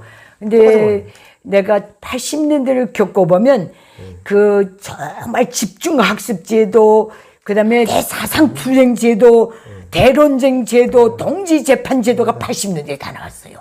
정치적으로 놓고 볼 때. 그 포고문 나오면서 동지재판 그때 많이 했지. 그 다음에 뭐 생활총화제도, 금요노동제도, 사상세뇌제도, 조직화제도, 그 비밀경찰의 삼선 감시체제, 그때 은을 발휘하기 시작한 거예요. 그렇지. 그러니까 이때는 70년대 김일성 족속이 깔아놓은 모든 시스템이 도끼가 쫙 올라가지고 사람 자리를 제일 많이 한 시대가 70년대, 80년대일 거예요. 80년대에 들어오니까요, 내가 듣기는 탄부들이 점점 공급이 적어지니까 탄부들에게 비행사 대접을 해준다는데 이게 어디 그 대접이 되나 해도 잡혀갈 때예요. 그때는 광란의 시기였어요. 글쎄, 내가 이게 북한이 망조가 들기 시작했다고 80년대. 벌써 포고문 나온다는 자체가 뭐예요? 국가가 불안하니까 계속 포고문이 나오는 거 아니에요? 그 다음에 준전시 상태의 북한 주민들이 처음으로 겪은 해가 80년대예요. 그렇지. 80년대 말부터 그렇게 됐잖아요. 경제적으로 놓고 보자요. 경제적으로 놓고 보면 소위 중국과의 관계, 러시아의 사회주의 세부 경제 공동체의 관계가 다 점점 쇠퇴해져 가지고 그야말로 빌어먹을래도 빌어먹을 수 없는 지경으로 가다 나니까 공장이 다 섰잖아요. 80년대 우리 양 선생 고향의 공장들은 돌아갔나? 80년대 초반 중후반까지만 해도 총수학 공장이 망가당했어요. 망가동을 해. 그때는 카바이트를 생산해갖고 거기 카바이트 공장, 석진비료, 림비료 거기 달린 24개 직장인데 거기 다 망가당했어. 근데 그때는 그 카바이트 수출을 많이 했어요. 중국 수런에 드럼통에다가 진공 포장해갖고. 그래서 그때 내가 사회 나가서 러시아 아들 유괴차를 봤거든. 근데 걔들 철로는 틀려요, 하나고. 이게 북한의 두만강역을 와서는 그 밑에 하부를 바꿔야 돼. 북한하고 철로가 틀리기 때문에 그 하부하우스 그 하산역을 건너온 다음에 그 유기차를 통으로 들어가고 하부를 바꿔야 돼. 그 하부를 바꿔야겠고 총수까지 들어온다고 그게. 그 유기차하고 통만 들어오지. 두만강 여기에 가서야 그걸 러시아가 들고 밑에 하부를 마신다고. 그때는 정상적으로 돌아왔기 때문에 계속 중국, 소련 그걸 수출하느라 볼당 바빴어. 아, 그때는 그래도 일은 했구만. 응. 90년대 넘어가서부터 그때부터는 13차 끝나고선 그게 마지막 책이었구만. 마지막 책이. 근데 나도 80년대에도 군수적 공장들에 가보면 나름 공장은 다 돌아갔댔거든요. 취재 나가보면. 그때는 90년대 초부터는 군수공장도 세웠어요. 94년 김일성이가 죽기 몇 달 전에 4월 말에 강동군의 그 이경전에 거기 나가서 회의할 때 군수공장 가동률이 10% 15%대에서 움직인다 해서 김일성이 화들짝 놀랐댔거든. 80년대 그렇게 돌아간 것도 얼마나 많은 돌격대들이 쓸어나와서 여기저기 굴 뚫고 공장 짓고 비밀 공사하면서 80년대 그때 무슨 공장 건설을 했나? 전부 그만 뚫렸지. 그 김일성이 우상화 하는데 많이 동원됐지. 그리고 그때 경제를 보면 인민 소비품 경제가 점점 떨어져 갔는지 벌써 80년대에 들어서면서 중점을 외화벌이 능력 있는 공장들을 살리는 방향으로 돌아갔어요. 그때부터는 군수 공장도 그렇고. 민간 공장도 똑같았어. 왜 그러냐면 그땐 공장이 세웠으니까 김정일이 어떤 지시를 내렸냐면 공장 기업소별로 자력갱생 외화벌이 해서 원료 사다가 그 지시가 내려왔거든. 그래갖고 당 비서 지변이 항상 걱정하는 건 뭔지 알아? 이거 뭘 해서 외화벌이 해서 이 공장 돌리갔나? 그래서 사군켈란 안 나갔어요? 아, 사군켈레고 거의 직장별로 나가잖아. 직장별로가 무조건 나가잖아요. 무조건 나가잖아.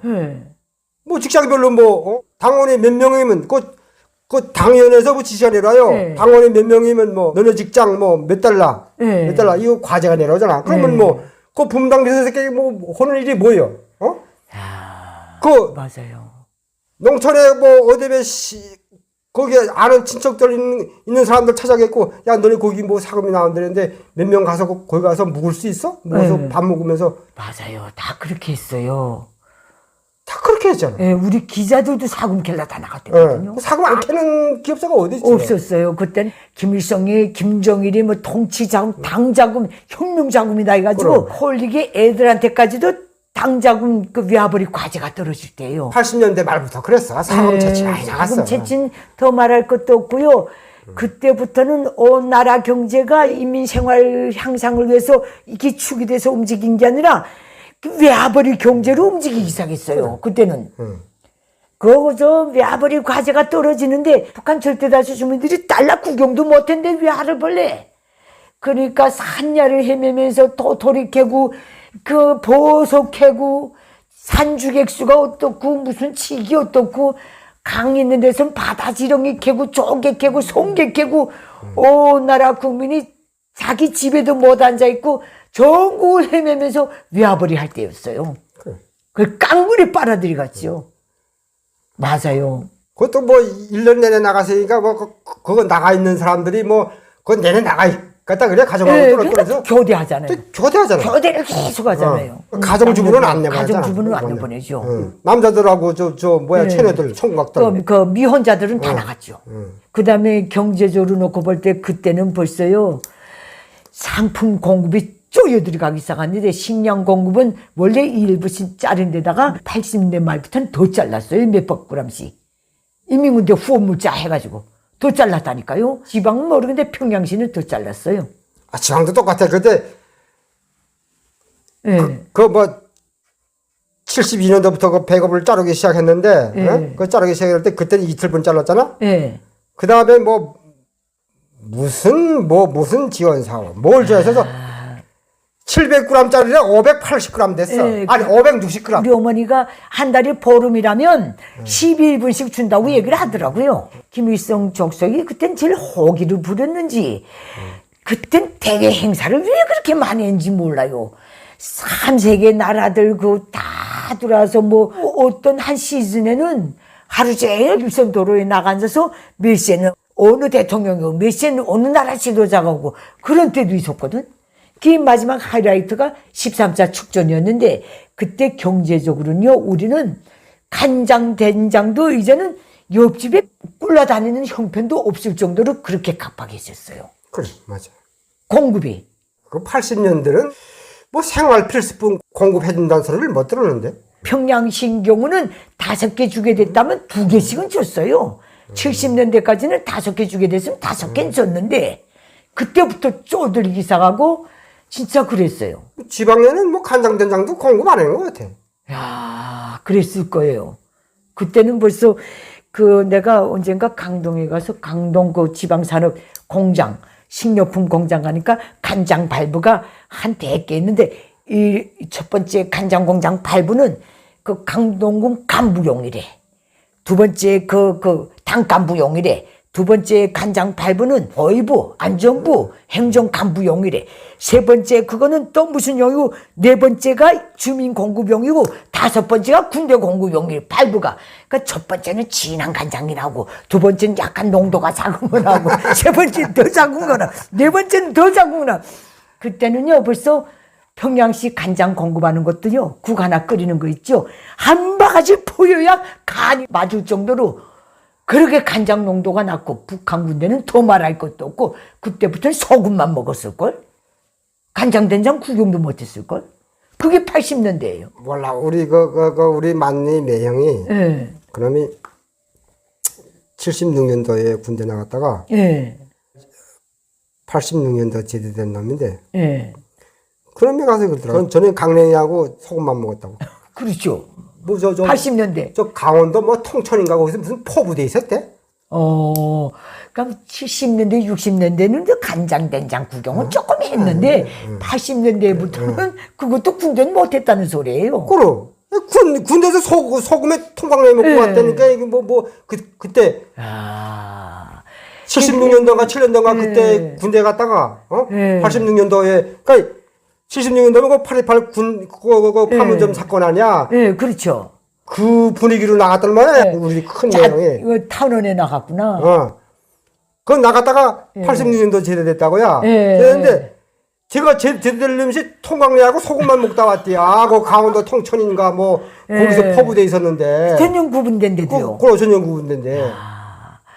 그러니까 이게 뭐 말할 거 없어요. 버거문 시대였다 하면 그럼 완전히 암흑 정치 시대였다는 거는 뭐 알 거고. 그다음에 이제 문화적으로 놓고 볼 때 그때는 북한 주민들이 다 세뇌가 돼서 빼도 빡도 못하는 그 상황에 딱 들어가가지고 외국 노래도 뭐가 있는지도 모르고 책도 뭐가 있는지도 모르고 세계 문학이 뭐가 있고 세계 명곡이 그 모르는 세대가 그 주류를 이루며 나갈 때예요.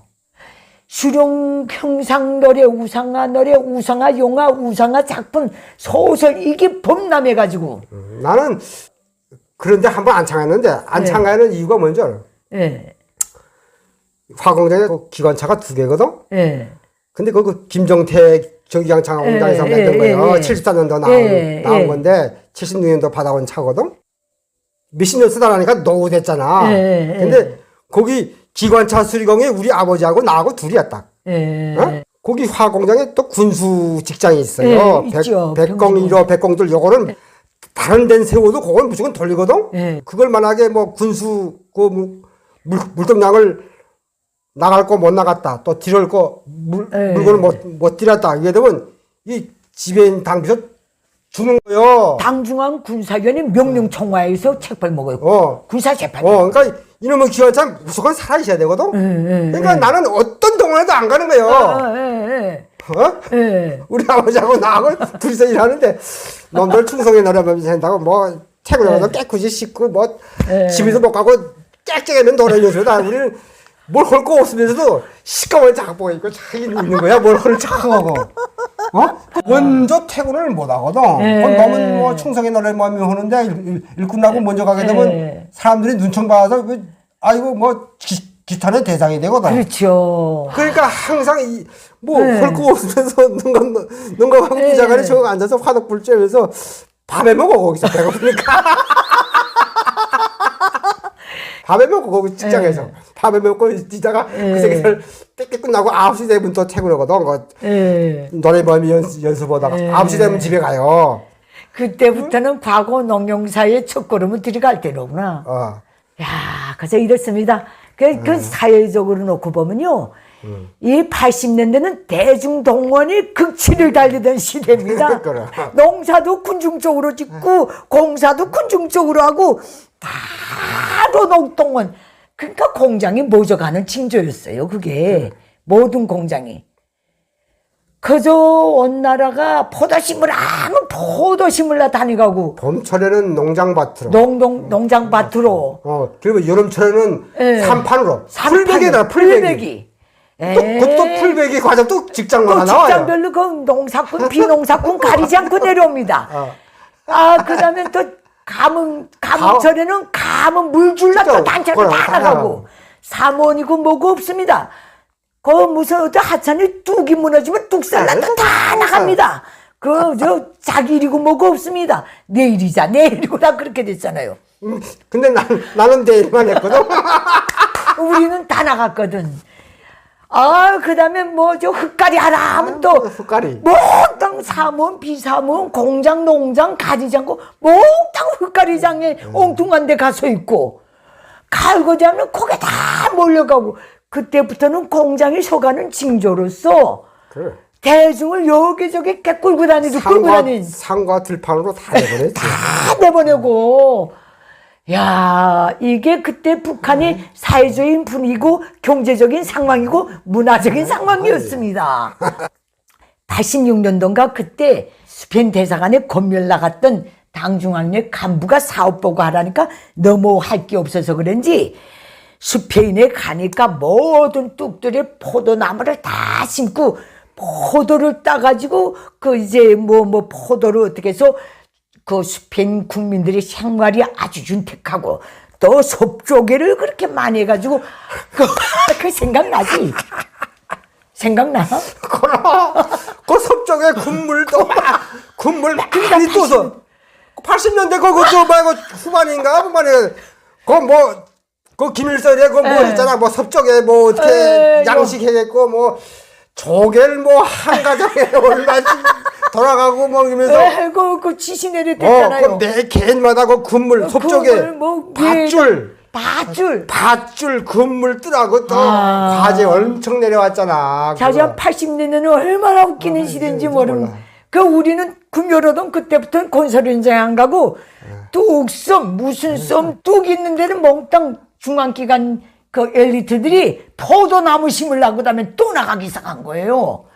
그 공장 기업도 다 했어요. 다 나갔죠. 그거 다 나갔어요. 그 포도 심었는데 그 포도 그거 다 살아났으면 북한은 포도주 바다에 앉아있을 거예요. 그래. 섭조개 했으면 섭조개로 아예 뒤집어 쓰지. 쌀 없어도 섭조개로 하루 세끼 띄웠을걸? 그래. 우리도 기자들도 인민반에 가면 섭조개 구물 내래, 직장 나가면 또 내래. 야, 80년대가 이렇게 아주 코믹한 시대였다는 거. 야, 도덕적으로 놓고 볼 때 그때는 정말 도덕이 없는 시대였어요. 신발 문수발 같은 동창이라고 그랬거든 그때.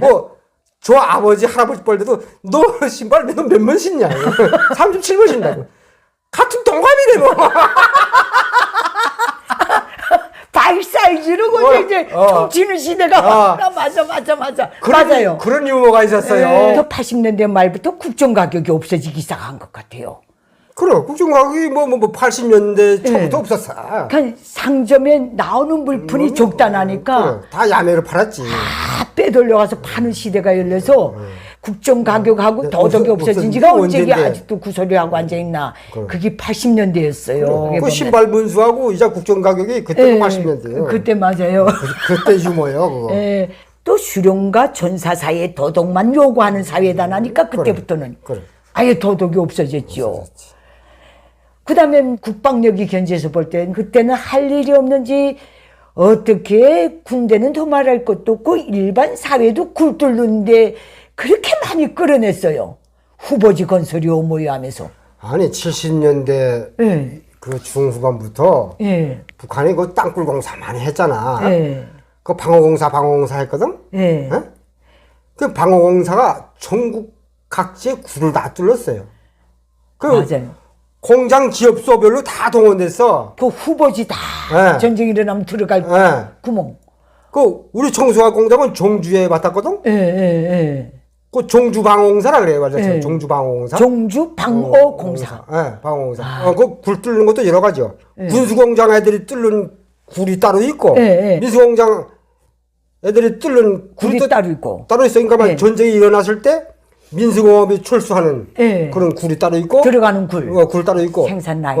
군수가 또 전쟁이 일어났을 때 그 설비고 예. 거기다가 들이는 굴 따로 있고, 그래서 방어공사잖아. 예.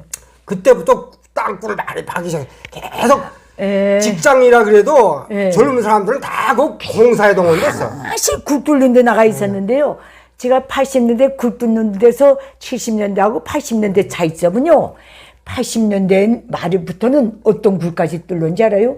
전쟁이 일어나면 김일성 동상 단신상 그거 들어가는 굴을 그때 다 뚫었어요. 단신상이고 뭐 있고. 그거는 80년대 말에도. 모신굴이라 그래. 모신굴. 맞아요. 80년대부터는 군대가 전반적인 용양시 쪽에 들어가기 시작했어요. 확실히 우리 매형이 그 76년도 군대 나갔다가 80년대 제대됐는데 네. 이제 80년대 그때 그 초부터 통깡내하고 소금하고 살았다 그러잖아. 그러니까 영양실조가 안 올 수가 있어? 그 걔들 때부터 벌써 잠 안 자고 몰래 몇 명씩 저 무거워게 내려가서 닭 채우고 강냉이 채우고 쌀 채우고 그랬다니까 공산군이라자 공산군이라고 그랬지 그다음부터는. 그러니까 그때부터는 북한이 70년대 빡세게 끌어올려서 80년대 초중반까지 유지하던 군사력의 급강화되던 시대라는 것 이거를 감안하고 80년대 초부터 김일성, 김정일이가 이젠 이 상용 무기 갖고는 이건 안 되는 시대에 들어가다 나니까 핵 미사일 개발에 본격적으로 매달린 거예요. 핵 문제는 50년대 말부터 했지만은 그때부터 단거리 미사일, 중거리 미사일, 장거리 미사일, 소련도 중국도 우리를 도와주려고 안 한다. 그래서 우리는 이제부터 우리가 해야 되겠다. 거기다 또 재원을 퍼붓기 시작한 거예요. 그렇지. 당장이랑 이거 다 거기에 쓴 거지. 극하고 80년대는 김일성 족속이 호화 생활이 최고봉을 달리던 시대고 그 다음에 모든 북한군 기득권, 최고 기득권들한테 선물 노름을 계속 해가지고 몽땅 배려놓은 시대예요. 저 70년대는 당중앙내 오직 요런 거만 졌죠. 그때부터는 범위가 넓어져가지고요. 그때는 우리 같은 것도 시가하면 선물 받았어요. 그래요? 조금 이 선물이요, 뭐요. 70년대 우리 대상까지는 아니었거든. 그건 특수기관인가? 이 총수에도 선물 받는 사람이 딱 지정돼 있어. 지배인, 당비서, 보위부장, 안전부장. 요거 내 놈이요, 선물. 김정일이 선물이라고 딱 이렇게 박스 내려오는 거. 근데 내가 왜 그러냐면 그때는 선물이 좀 변질돼가지고 평양시 경우에 평양 시민들에게 현대적 벽시계 내주는 것도 선물이래. 돈 주고 사는데도 무슨 담요 하나씩 평양 시민들에게 배송 주는 것도 선물이래. 김일성 이거 진갑 때 모포하고 그 벽시계 하나씩 그것도 줬잖아. 선물로 다 줬잖아요. 그거 선물이라고. 돈은 다 냈어요. 국정 가격으로. 국정 가격으로 샀으면서도 그 선물이잖아. 선물 시대가 도래한 거예요. 우산 하나 주는 것도 선물이 되고 평양 시민들에게 햄 하나 주는 것도 한 통 주는 것도 선물이 되고 공급 체계에서 주는 그 모든 공급량이 얼마나 없었으면 돈 주고 국정 가격에 사가는 것도 선물이 됐어요. 그때는 가장 큰 특징이 뭔지 압니까? 일반 주민 생활에서 80년대는 북한 주민들이 달러에 눈이 뜬 시대예요. 80년대 말부터 13차 축전을 전후해가지고 전체 북한 주민들이 달러에 눈을 뜬 시대였어요. 그 다음에 해외 동포들 13차 축전이 어쩌고 저쩌고 오면서 달러 주고 가고 김정일이 또 이렇게 달러의 혈안이 돼가고 외화상점이 도처에 생겨나고 평양시 그게 80년대 중반에도 외화상점이 없었어요. 어느 87년도가 86년도부터 외화상점이 이렇게 쭉쭉 생겨나면서 째퍼들은 우리 지역에서 살던 째퍼들은 다 신호주의야 성장 가서 다 썼거든. 그러니까 그때는 군마는 없었어. 달러 바람이 불기 시작할 때예요. 근데 일반 그 주민들 공급 상점, 식료상 공급품 상점 다 통배 있는데 달러 상점에는 생전 처음 보던 물건들이 넘쳐나고. 그러니까 그때부터 북한 주민들은 악착같이 돈을 장사해서 모으면 바꾼 돈으로 바꿔가지고 달러 상점에 가서 시집장가 할 준비, 조선 치마 저고리, 그 말하자면 예복을 거기 가서야 사서 해볼 시대가 도래하다 나니까 제재하기 위해서 바꾼 돈을 만들어서 사용했거든요. 처음에 나올 땐 북한 돈에다가 외화 바꾼 돈이라고 도장 딱 들여서 눌렀어요. 쓰고 그거 사라지고 외화 바꾸면 시퍼런 돈으로 시퍼하게 외화 돈이 따로 있었어. 그때부터 외화바람이 불기 시작했고 그게 오늘날까지 오고 있는 거예요. 80년대를 이렇게 쭉 놓고 보면 80년대 중후반부터는 북한이 딱 꺾어들 때예요. 그래, 그때는 완전- 뇌물이 성행하고 완전 망했을 때야 다. 그때 그런 게 중앙당을 앙당이라 그랬어요. 악당, 앙당. 그 김정일이도 그 말 듣고 지방에서 동무들을 앙당이라고 부르는 거 아는가? 뭐 이러면서 사상투쟁도 하고 막 그럴 때거든요. 그게 뭐 그 사람들 잘못이나? 그때 김정일이가 그걸 알았나? 알았어요. 근데 그렇게 꺾어져 내려갈수록 사회주의는 필승 승리한다고 제일 고화될 때가 그때예요. 우리가 본 80년대는 그렇습니다. 우리 양영일 선생님은 북한의 90년대를 어떤 시대로 생각하고 기억하고 있어요? 우선 첫째 네. 아사시대. 아사시대. 90년대는 아사시대. 예. 아사시대. 그 다음에 총살시대. 총살시대. 예. 그 다음에 무정부시대. 무정부시대. 무정부시대. 야, 이게 90년대 총평입니다. 대량 아사시대였고 총살시대였고 거의 무정부시대에 가까운 그 시대가 북한의 1990년대다. 정말 그 동구권 사회주의가 무너졌지. 소련이 붕괴됐지. 그 다음에 국가 경제가 군국주의 수령 우상화 골로 달리다 나니까 다 무너졌지. 식량 배급이 끊겼지. 그 다음에 핵사찰 문제로 해서 계속 또 국제사회로부터 제재가 들어갔지. 이 모든 게 이는 아사시대, 총살시대, 무정부시대를 탄생시켰거든요. 북한이 90년대라는. 총평적으로 말하면 70년대 후반부터 80년대까지 그 경제 데미지를 입었기 때문에 회생할 수 없는 그때부터는 답이 나왔지요. 그럼 회생할 수 없는 지경에 이르렀지. 그리고 또 그 김정일이가 체제 싸움 한다고 체제 싸움 한다고. 싸움 한다고 무슨 뭐 13차도 했잖아. 그게 허리를 꺾어놨죠. 북한을.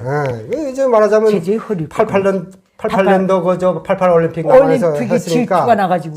질투가 나가지고 전에도 체제에서 이긴다고 13차 그걸 해고 뭐 끌어들여가지고. 북한 그때 간부들한테 물어보니까 예산이 얼마 어디 갔나 하니까 남포 가면이 40억 달러 어디 갔다 그랬거든. 근데 13차 해누라 90억 달러 들어갔대. 아이고. 그러니까 뭐 허리 펼 수가 없지. 그래. 그다음부터는 아예 허리가 펼 그 수. 13차 해고선 안전 국가 재정이 아예 거덜이났어. 총체적으로 아예 부도가 난 거예요. 부도가 났죠. 이 13차라는 건 김일성의 우상화를 선전하기 위한 그렇죠. 체제 선전, 체제 대결에서 한번 피날리를 하고 끝나버렸지. 그러니까 90억 달러를 쓰고 나니까 뭐 북한에 돈이 있어? 없지요. 그러니까 뭐 그때는 군수공장도 다 모졌고, 민수공업은 말할 것도 없고. 그때부터 그게 뭐꼭 92년도 그 핵사찰. 그 핵 문제가 또 대두되고, 그게 또 나왔지. 국제 제재 또 받으니까 계속 들어오기 시작했지. 근데 내가 가만 보면 1990년대 초에 들어가면서 정치적으로 놓고 볼 때 소련이 이렇게 해체되고 다 그때는 안간힘을 버텨보려고 했던 것 같아요, 북한이. 그래서 어국이 세포 충성편지 넣으면 전국의 기득권들에 한해서는 네가 태어나서부터 죽는 날까지 당가 수령으로부터 받은 배려를 돈으로 환산하는 걸 그 당에서 당에 바치라고 그런 난리도 피웠다니까? 무슨 조선중앙통신사 무슨 어국이 세포. 와, 맞아. 생각나지? 야, 그 다음에 사회주의는 과학이다, 뭐다, 연달아 내놓고, 쪼이다, 그 와중에 김일성이가 똘거덕 죽어버린 거예요.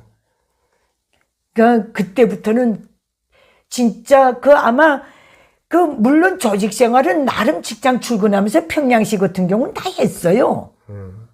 다 했지만은 배급권에 있는 사람들은 다 했지만은 벌써 94년도부터는 비배급권에 있는 사람들은 틀거리만 남아있지 정치적으로 이게 컨트롤이 안 됐던 것 같아요. 지방에는요. 네. 지방에는 그때 당시는 93년도, 94년도부터는 공장에 일 나가는 사람이 몇 명 없었어요. 아, 배급을 안 준다니까. 그러니까 간부들만 네. 출근했거든. 네, 배급 받으니까. 배급받으니까. 백성들은 한 끼 한 끼 먹고 살기 때문에 일을 다 안 나갔어. 안 나가도 잡아오들 뭐였어. 왜 그러면 다 굶어서 좀 쓰러져 있는데. 그렇지. 어떻게 끌어다가 일을 시켜? 못 시키죠. 못 시키지. 네. 그러니까 그때는 간부들만 일 나갔고 그 상가집 동원시키는 게 매일 나가서 그 직장장 부문당 비서가 하는 일이 그거예요. 자기 단위에서 죽은 사람들 그 시체 처리하는 걸 누굴 동원시키겠는가. 처음에는 북한 주민들 도적질 할 생각도 못 했잖아요.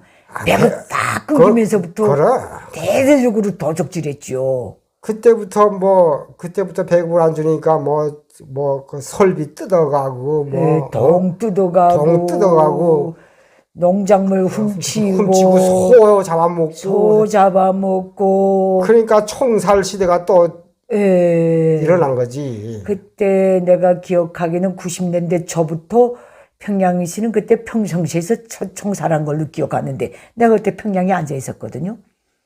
그 뭐 때문에 총살했는지 기억이 잘 안 나는데 김책에 나가니까 한 달에 한 번씩 총살 한다고 보고가 나붙더라고요.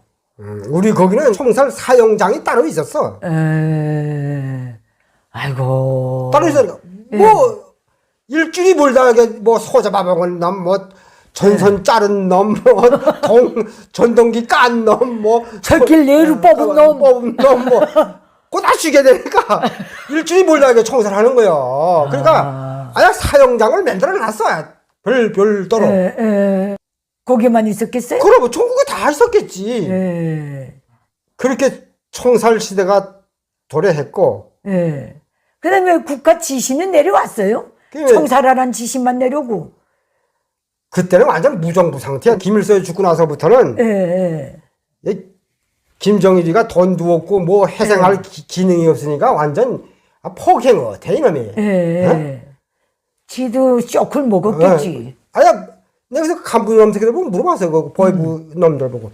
아니 그때는 그 외부에서 사람들이 총수고 삭주지역으로 엄청 몰려갖고 내가 밀수하려고. 딱 압록강 연선이니까. 그 상과들이 다 사람이요. 각 전국에서 온 사람들이. 야, 저 사람들도 가만히 내도 되는 거야? 사국당에서 내려오는 지시가 없어. 어떻게 처리하라는 지시가 없다. 없다는 거야. 그러니까 그것들 지시가 없는데 전에가 핏대줄 넣으면서 단속할 필요가 뭐 있어? 김정일이가 그때는 시신궁전 짓느라고 지시를 안 내보냈나? 몰라. 시신궁전 지었잖아. 글쎄, 그때 김수현 죽고 나서 짓겠지. 근데 지시가 없다는 거예요. 그때 왜 무정부 상태라고 하는가? 우선 통행증 제도가 시스템을 실현할 수가 없게 됐어요. 전국 각지로 식량 구입하느라 사방 나다니기 때문에. 나다니니까 평양, 영변, 개성, 그 다음에 북중 국경 연선 도시들에만 업경하게 했지, 그 다음엔 놔버렸어요. 통제할 수가 없었지. 통제할 수가 없게 된 거예요. 무정부 상태야, 그때는. 기차를 못하면 공장에서 뜯어낸 동을 차고 산을 타고 다 그 국경 지역으로 다 다닐 때고, 금도 캐놓으면 땅에 바치는 게 아니라 몽땅 중국 쪽으로 다 나갈 때예요. 그때는 우리 총수 사람들은 무슨 꽃피는 총수던 거예요. 꽃피는 총수. 밀수 때문에. 밀수 때문에. 야, 거기 아마 하루에 넘어오는 쌀량이 아마 수백 톤씩 넘어왔을 거예요. 내가 대충 계산해도. 그러니까 꽃피는 총수 맞네. 예. 내가 그 전번에도 그랬잖아. 예. 배가 여기 버티지 않고 진짜 30m 하나씩. 근데 거긴 어떻게 밀수하는 조건이 좋냐면 이 수풍댐이 있고 방산댐이 있기 때문에 물이 흐르질 않아요. 고인물이요. 근데 쪽배가 나와도 여느 강은 물살이기 때문에 쪽배 같은 거 나오게 되면 또 내려고 가거든. 그러면 고인물이기 때문에 이건 호수에 가까운. 호수란 말이야. 그러니까 그 한번 배 갖다 대면 흔들리진 않아. 근데 그때는 토요학습이고 뭐고 그 시스템은 있었지. 있었지만은 사람들이 다 못 안 나갔지. 나오고 후에 와서 서면으로 내고. 몰라 그건 모르겠고. 간부들은 다 있어요. 했겠지. 근데 그때 사람들은 뭐 저 뭐야 굶어 죽게 됐는데 언제 맞아요. 직장 나가고 생겼어? 그 노동당 조직만 쬐었을 뿐이지. 그 노동당원들 그래서 노동당원 많이 굶어 죽었잖아. 그때 당 생활 충실히 하다가. 노동당원만 많이 굶어 죽었어요. 5만 명이. 96년도, 95년도에. 55년 무정부 상태일 때 아마 중국으로 넘어간 유색 금속만 해도 아마 수십만 톤이 넘어갔을 거야. 내가 중국 공안남대에게 물어봤어. 중국에 건너가서. 야, 너네 근데 그거 밀수는 그거 불법인데 왜 통제를 안 했나 그랬더니. 야, 우리나라에 유색 금속이 들어오는데 그거 이익이지. 그걸 왜 통제해? 그것도 또 강도 심보요. 이 형제 나라라면서 도와줄 만도 한데. 강도지, 강도야. 공산 중국 두고 보면. 벼락 맞은 소고기가 돼버린 거예요, 북한이. 그럼 그때 다 넘어간 거예요. 그러니까 이게 북한이 95년도까지 제일 핫하게 국가재산이고 뭐 논밭에 서 있는 거는 다 곡식이 서 있는 채로 배 갖고 달아나고 그 개돼지가 돌아다니면 누구 거고 네 거 내 거 가릴 거 없이 다 때려가고 그럴 때 아니에요. 그러니까 김정일이가 그 지신궁전만 짓고 자 운둔 생활하다가 갑자기 성군정치를 뚝 내놓은 거예요. 성군정치 여기 사람들은 잘못 알고 있는데 성군정치가 1995년 1월에 나왔어요. 난 그 기자 생활했기 때문에 그걸 알거든요.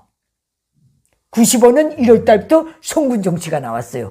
그래. 그러니까 군대가 국가질서, 국가재산, 도난, 알곡 도난 이거 막기 위해서 모든 중요 공장들에 군대가 투입되고 모든 협동농장들에 포전에까지 군대를 내몰아서 버텨세웠단 말이에요. 근데 그 북한군의 역할을 보면 이건 전쟁 국가에서 전시 국가에서 합당한 그런 정책이었던 거예요. 그렇지. 그 다음부터 총살이 더 국적으로 벌어진 거예요.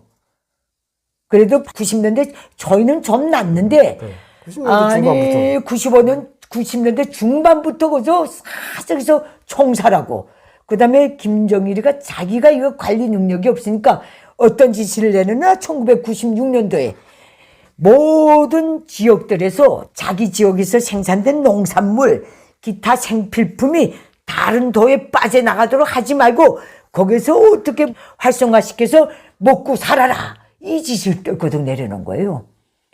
그 다음부터는요 함경도 사람이 저게 평안도 가고 평안도 사람들이 자강도 가고 다 먹고 살자고 이고 다니는 거를 노동자 귀찰 때 가고서 골목골목에 들이쳐가지고 어딘가 나는 함경도에서 지금 성천군에 들어와서 나면 우리 성천군 안악들이 함경도에 가서 어떤 수모를 당하지 않는가 하면 막 빼들고 막 그럴 때가 도래했어요. 순찰대라는 게 그때 나온 거예요. 예, 노동자 수찰대고 귀찰대고 뭐 해가지고. 뭐 안전부 소속이라고 해야겠고 뭐. 예. 참 어처구니가 없어. 백성들이 유머가 있어. 순찰대 보고 치안대라 그랬어. 치안대. 맞아요. 치안대라 그랬어. 치안대라 그래. 치안대는 사실 그 개국주의 견제에서 보면 적이고 아주 적대적인 구간이에요. 그래. 얼마나 못되게 그랬으면 치안대라 그랬잖아. 예. 그때는 갑자기 사람들이 못 먹고 그러니까 그래서 사람들이 집에 있는 거 쓸 거 뭐 쓸 거 다 들고 장마당에 모여들었거든요. 그때는 모든 군들에서 장마당 수용 능력이 턱없이 모자라서 그렇지. 국가가 지정한 장마당은 요거는 뭐 무슨 장마당이고 그 다음에 햇빛 장마당, 그 다음에 밤에 또 몰래 나가는 건 달빛 장마당, 그 다음에 단속하는 지역에서 장마당 하다가 안전원이 떴다 하면 달아나는 메뚜기 장마당. 그래, 난 그것까지는 또 몰라. 자간 그때는 자간, 야, 암흑의 시대였어요. 진짜 암흑의 시대였어요. 어디 가도 그 진짜 그런 일이 있었는지 모르겠는데 사람 잡아먹었다는 흉흉한 소문이 난무하고 어느 지역에 가봐도 이 점쟁이들이 들끓고 그때 점쟁이들 많았고 노상 강도가 들끓고 그때 1994년도 김일성이 죽기 전이었을 것 같아요. 그때 당 군수공업비서 전병호가 자강도 쪽에 그 공장에 나갔다가 어떻게 들어오는 게 밤에 들어오게 됐던 거예요. 뭐 자강도 뭐저 영을 넘는데 116 벤츠거든. 근데 거지 같은 군대 서너 명이 이만한 돌 하나씩 똑 주고 이 그릇을 딱 막아서고 있더래요. 그러더니 그 다음엔 딱 여차 그냥 지나가면 돌로 깐다 그 기세로 서 있었는데 전병호 운전수 앉고 호위군관 앉고 뒤에 전병호가 앉고 VIP석에 그 다음에 거기에 비서가 앉았거든. 근데 전병호가 그러더래요. 세워라 그러더래요. 인민군대가 한 4~5명이 돌을 이만한 거 들고 서 있는데 그러니까 이제 딱 서니까 이것들이 그때는 눈에 뵈는 게 없는 거라 너무 굶겨놔서 군대를. 그 다음에 앞에 돌 두고 서기 서고 그다음에 그 운전석에 가서 똑똑 문 내리라고. 저 보니까 좀 잠고 그때는 호위군관도 사복 입고 나갈 때거든. 그 비서들 그 호위국에서 나오는 호위군관들은 부대에 들어갈 때나 군복 입지 사복 입어요. 근데 그런 걸 그 216 그 남바 보기도 말 갔는데. 근데 그것도 이제 신경 안 잡아놓고 보니까 216인 거예요. 그러니까 2판 4판으로 달려든 거예요. 그 뭐 불이 있으니 보이겠어요? 자동차 헤드라이트가 번호가 볼 수가 없잖아요. 그럼 새까만 밤이니까. 새까만 밤에. 그 다음에 딱 전에 쫙 보니까 그때야 좀 무서운 거 생긴 거예요. 영감 술 없어? 담배 없어? 먹을 거 없어? 이렇게 된 거예요. 그러니까 전병호가 뒤에 앉았다 이 사정을 다 아니까 그걸 뭘 좀 줘. 그래서 전병호 그 양반이 더내 피우는데 그거 몇 강 남은 거 주고 음료 주고 술 주고 차에 싣고 다니던 간식을 다 주니까 영감 고맙소 하더니 보내더래. 그렇게 무법천지였어요. 야, 그 다음에 고난의 행군 암만 선포해야 원래부터 고난의 행군으로 온 사람들인데 고난의 행군이 정확히 몇 년도부터 선포한 거예요? 그것도 역시 90년대 중반인 것 같아요. 내가 평양에 앉아있을 땐 고난의 행군이란 말을 못 들었댔거든요.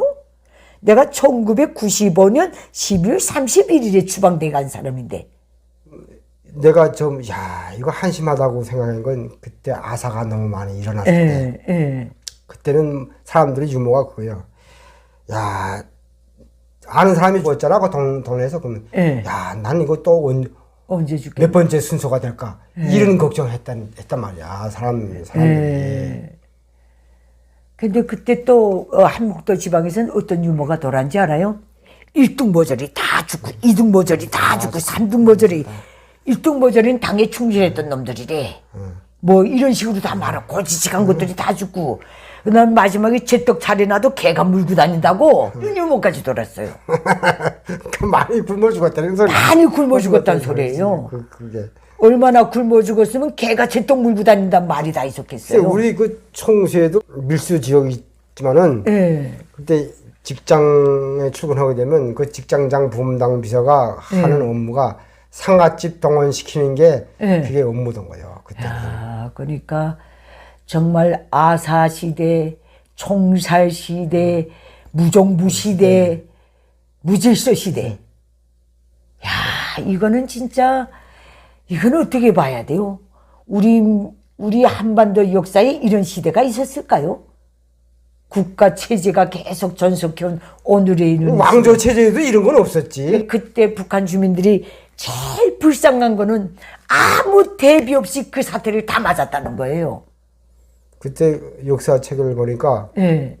임진왜란이 8년에 있었잖아요. 예. 근데 임진왜란 한 4년 지났을 때에 그때 무슨 무슨 전염병이 돌았대요. 예. 인구가 한 200~300만 됐던 모양이야. 그렇겠죠. 예. 조선시대 때 그 역사책에 보니까 그때 뭐 예. 전염병에 휩쓸고 흉년이 들어갔고 예. 인구가 한 20만이 굶어 죽었다 그러더라고. 아이고. 그러니까 10분의 1이 굶어 죽었. 예, 그렇네요. 그러면 우리가 북한의 인구가 2천만으로 볼 때 300만 이상이 굶어 죽었다면 10%는 넘지. 10% 넘지요. 예. 2,500만 보고 예. 300만이라 보고도 우리 야. 대략적으로 좀 추산하는 게 300만 안이에요. 그렇죠. 예. 야, 그렇게 굶어 죽었을 거예요. 그땐 진짜 시체 치우는 게 일이었어요. 그런 속에서도 저 김정일 저 새끼는 박차를 가고 미사일에 어떻게나 자기 혼자 살아남겠다고 체제를 지키겠다고 거기에 매달리고 시신궁전 찍는데 바로 그 포효구 이렇게 나간 족속. 그러니까 이거는 동서고금에 유례없는 노예 소유자 국가에도 없었던 상태일 거예요. 그래. 근데 이 상태를 겪고 오면서 90년대 중후반부터 대량 탈북이 있었지. 그게 모두 그 잠재력이 중국에 나와서 헤매던 사람들이 2000년대에 들어와서 대한민국으로의 진짜 북한 국민 대이동이 벌어진 거예요. 3만 이상이 왔으니까. 3만이면 북한의 예. 작은 군보다도 인구가 많아요. 그렇죠. 이 평안북도 곽상군, 선천군 같은 건 예. 인구가 18,000, 17,000밖에 안 돼. 예. 남한에 온 인구가 지금 북한의 예. 2개군 인구요. 우리 총수는 왜 14만이 되냐면 예. 거기 군수공장이 많아요. 그렇죠. 군수공장이 많아갖고 예. 뭐 군수공장이 다 10,000명 이상 되는 기업소인데 거기 군수공장 한 사람 댕기다 그러면 거기 딸린 가족이 서너이 되거든. 예. 군수공장이 많아서 14만이 돼요. 14만이. 아이고. 평북도적으로는 군 인구에서 제일 많은 게 삭주군이에요. 군수공장이 많기 때문에. 그러니까 우리 90년대를 보면 오늘 대한민국에 온 탈북민들을 너는 몇 년대에 왔니? 이거 정확히 따져보면 다 90년대예요. 그래, 90년대지. 한 거의 70%가 90년대 탈북민들이에요. 90년대 탈북에서 중국에 이렇게 저렇게 머물러 있다가 2000년대에 들어온 사람이 많아요. 그지. 그러니까 주민 대량 탈출 지대예요. 그런 나라를 정말 김일성 족속이 악착같이 버텨내가지고 살아남아가지고 거기에 내성이 생기고 북한 체제가 연착륙된 거예요. 그 다음에 대한민국에 햇볕 정부가 들어서고 포용 정부가 들어서고 육자회담이니 뭐니 이 모든 걸 회담의 방향으로 쭉 끌고 나가면서 국제적 인도적 지원이 들어가면서 정말 연명함에 여기까지 왔어요. 그리고 지역이 90년대를 헤쳐나오면서 북한 주민들이 내성이 다 생긴 거예요. 그런 생존 내성이 생긴 거죠. 생긴 거예요. 생긴 거지. 오늘 북한 주민이 저체 있어서 그럭저럭 살아있는 게 체제가 좋아서 남아있는 것도 아니고 김일성 족속이 정치를 잘해서 남아있는 것도 아니지. 자기 생존 내성이 생겨서 그래. 예. 그 생존 내성이 지금 또 한 단계의 격변기를 맞이하고 있는 것 같아요. 내가 보기에는 90년대, 2000년대, 2010년대를 걸치면서 온 대북 유엔 제재라는 이 올무가 이제는 또 한 단계로 북한 사회가 붕괴되느냐 살아남느냐 그 시점으로 가고 있는 것 같아요. 근데 그걸 전 관도전 체제 내성이 생겨갖고. 근데 체제 외부의 충격이 없이는 그건 그렇기 때문에 불가능해. 북한 주민들은 내성이 생겼는데 이 북한의 김일성 족속 체제가 문제인 거예요. 체제 자체도 지금 내성이 생겼거든. 내성이 북한을 생겼는데, 그렇게 300만 이상 굶어 죽이고 몇십만이 달아나서도 그 체제가 살아있는 이젠 내성이 생겼거든. 그 내성이 생겼는데 이 내성이 생긴 것 같아도 핵 문제 때문에 이 내성이 여기에 대한 그 정말 그 위험도는 굉장히 높은 거예요. 북한이 핵을 포기하지 않는 한, 그래. 중장거리 미사일을 포기하지 않는 한, 국제범죄를 포기하지 않는 한 대북 유엔 제재는 계속 쪼여들게 돼 있어요. 그렇기 때문에 이 핵 문제 때문에라도 외부적인 작용에서 망할 수 있는 조락되는 길로 분명히 가고 있는 거예요. 북한 주민들 때문에 북한 체제가 망하는 게 아니라 김일성 족속이 들고는 핵 때문에 그렇게 되는 거예요. 이렇게 놓고 봐야 돼요. 이제 세계 정치 상황이 어떻게 변하는가에 따라서 네, 거기에 따라서 북한도 많이 더 어려워지죠. 김일성 변화가 족속이 있을 수 있지. 이제 지금 미중 무역 전쟁, 이 어떤 사람들은 패권 뭐 다툼이나 나는 여기다 패권 다툼 붙이는 거는 동맹국에 대한 모독이라고 보이는데 그 비상식적이고 비정상적인 국가의 하나인 공산 중국을 상대로 질서를 강요하는 거예요. 인류가 공유하고 국제사회가 공유하는 경제 질서, 이 모든 거 보편적 가치를 바로세우라는 그 전쟁이 아니에요. 그렇지. 당연히 뭐 말이 무역 전쟁이지. 네, 그거 아니죠. 자유민주주의하고 공산당하고 지금 네. 체제 경쟁하는 거예요. 체제 경쟁하는 거예요. 이 여기서 그렇게 발전해 나는 공산 중국의 한계도 분명히 온다고 보거든요. 지금 한계치까지 이르는 거예요. 네, 그렇게 되는 것 같아요. 이런 변수도 북한에는 분명히 남아 있는 거예요. 그래. 하나는. 첫 번째 여인이 그거지. 첫 번째 여인이 그거예요. 두 번째 핵이요. 두 번째 핵이에요. 이렇게 놓고 볼 때 북한은 오늘날 다시 전진할 수 있는 요소가 하나도 없는 거예요. 없어요. 발전할 수 있는 요인이. 뒤로 가면 가지. 여기에서 우리는 전환할 수 있는 그런 요소가 지금 보이죠. 하나도 없어요. 내성이 생겨서 그럭저럭 굴러가는데 그게 라선형으로 내려가면서 굴러가고 있거든요. 맞아. 나선형. 네. 둘둘둘둘둘. 라선형으로 내려가면서 굴러가고 있거든요. 이렇게 놓고 볼 때 북한 자유화의 길은 먼 것 같아도 어찌 보면 우리 코앞에 와 있을 수도 있어요. 이 두 문제 때문이라도. 난 그렇게 봐요. 그렇지. 그날을 위해서 우리 더 열심히 평양만사를 진행하고 우리 이 모든 이런 모든 영상들을 통해서 자유해방된 북한의 상대로 또 대한민국 국민도 미래의 비전을 꿈꿀 수 있게끔 만들어줘야 될 것 같아요. 이거 60년대, 70년대, 80년대, 90년대 이걸 다 겪으면 북한이 어느 정도로 파괴되고 북한 재건에서의 어떤 요소들, 어떤 틈새가 있는가 이거는 다 알 거예요. 우리보다 경쟁사에서 더 오래 사신 분들이기 때문에 8.15 해방 직후부터 여기까지 왔기 때문에. 그래, 그 시청자들이 어떻게 생각하는지 물어봤는데 내 생각으로서는 공산 독재 체제는 그건 무조건 망하게 되는 거예요. 망하게 돼 있어요. 근데 이거 북한은 나라가 적기 때문에 지정학적으로 아주 중요한 위치에 있기 때문에 대국들이 지금 싸움에서 지금 전제하고 있는 거지. 북한이 대국들 짬에 끼운 게으름과 같은 닭의 갈비살 같은 존재 가치도 없는데 이게 딱 이렇게 대국들이 정치 농간에 의해서 지금 살아나와 있는 거예요. 이건 무조건 망하게 돼 있는 거예요. 그날을 위해서 우리 평양만사는 모든 콘텐츠에서 미래의 비전을 꿈꿀 수 있는 방향으로 뭔가 하나라도 던져주는 그런 역할을 하자고 애쓰면서 여기까지 왔습니다. 1960년대, 1970년대, 1980년대, 1990년대에 대한 양용일 선생님과의 담화를 끝마치겠습니다. 여러분은 어떻게 들으셨는지요? 이 주제는 여기서 마치도록 하겠습니다. 감사합니다. 네, 시청해주셔서 감사합니다.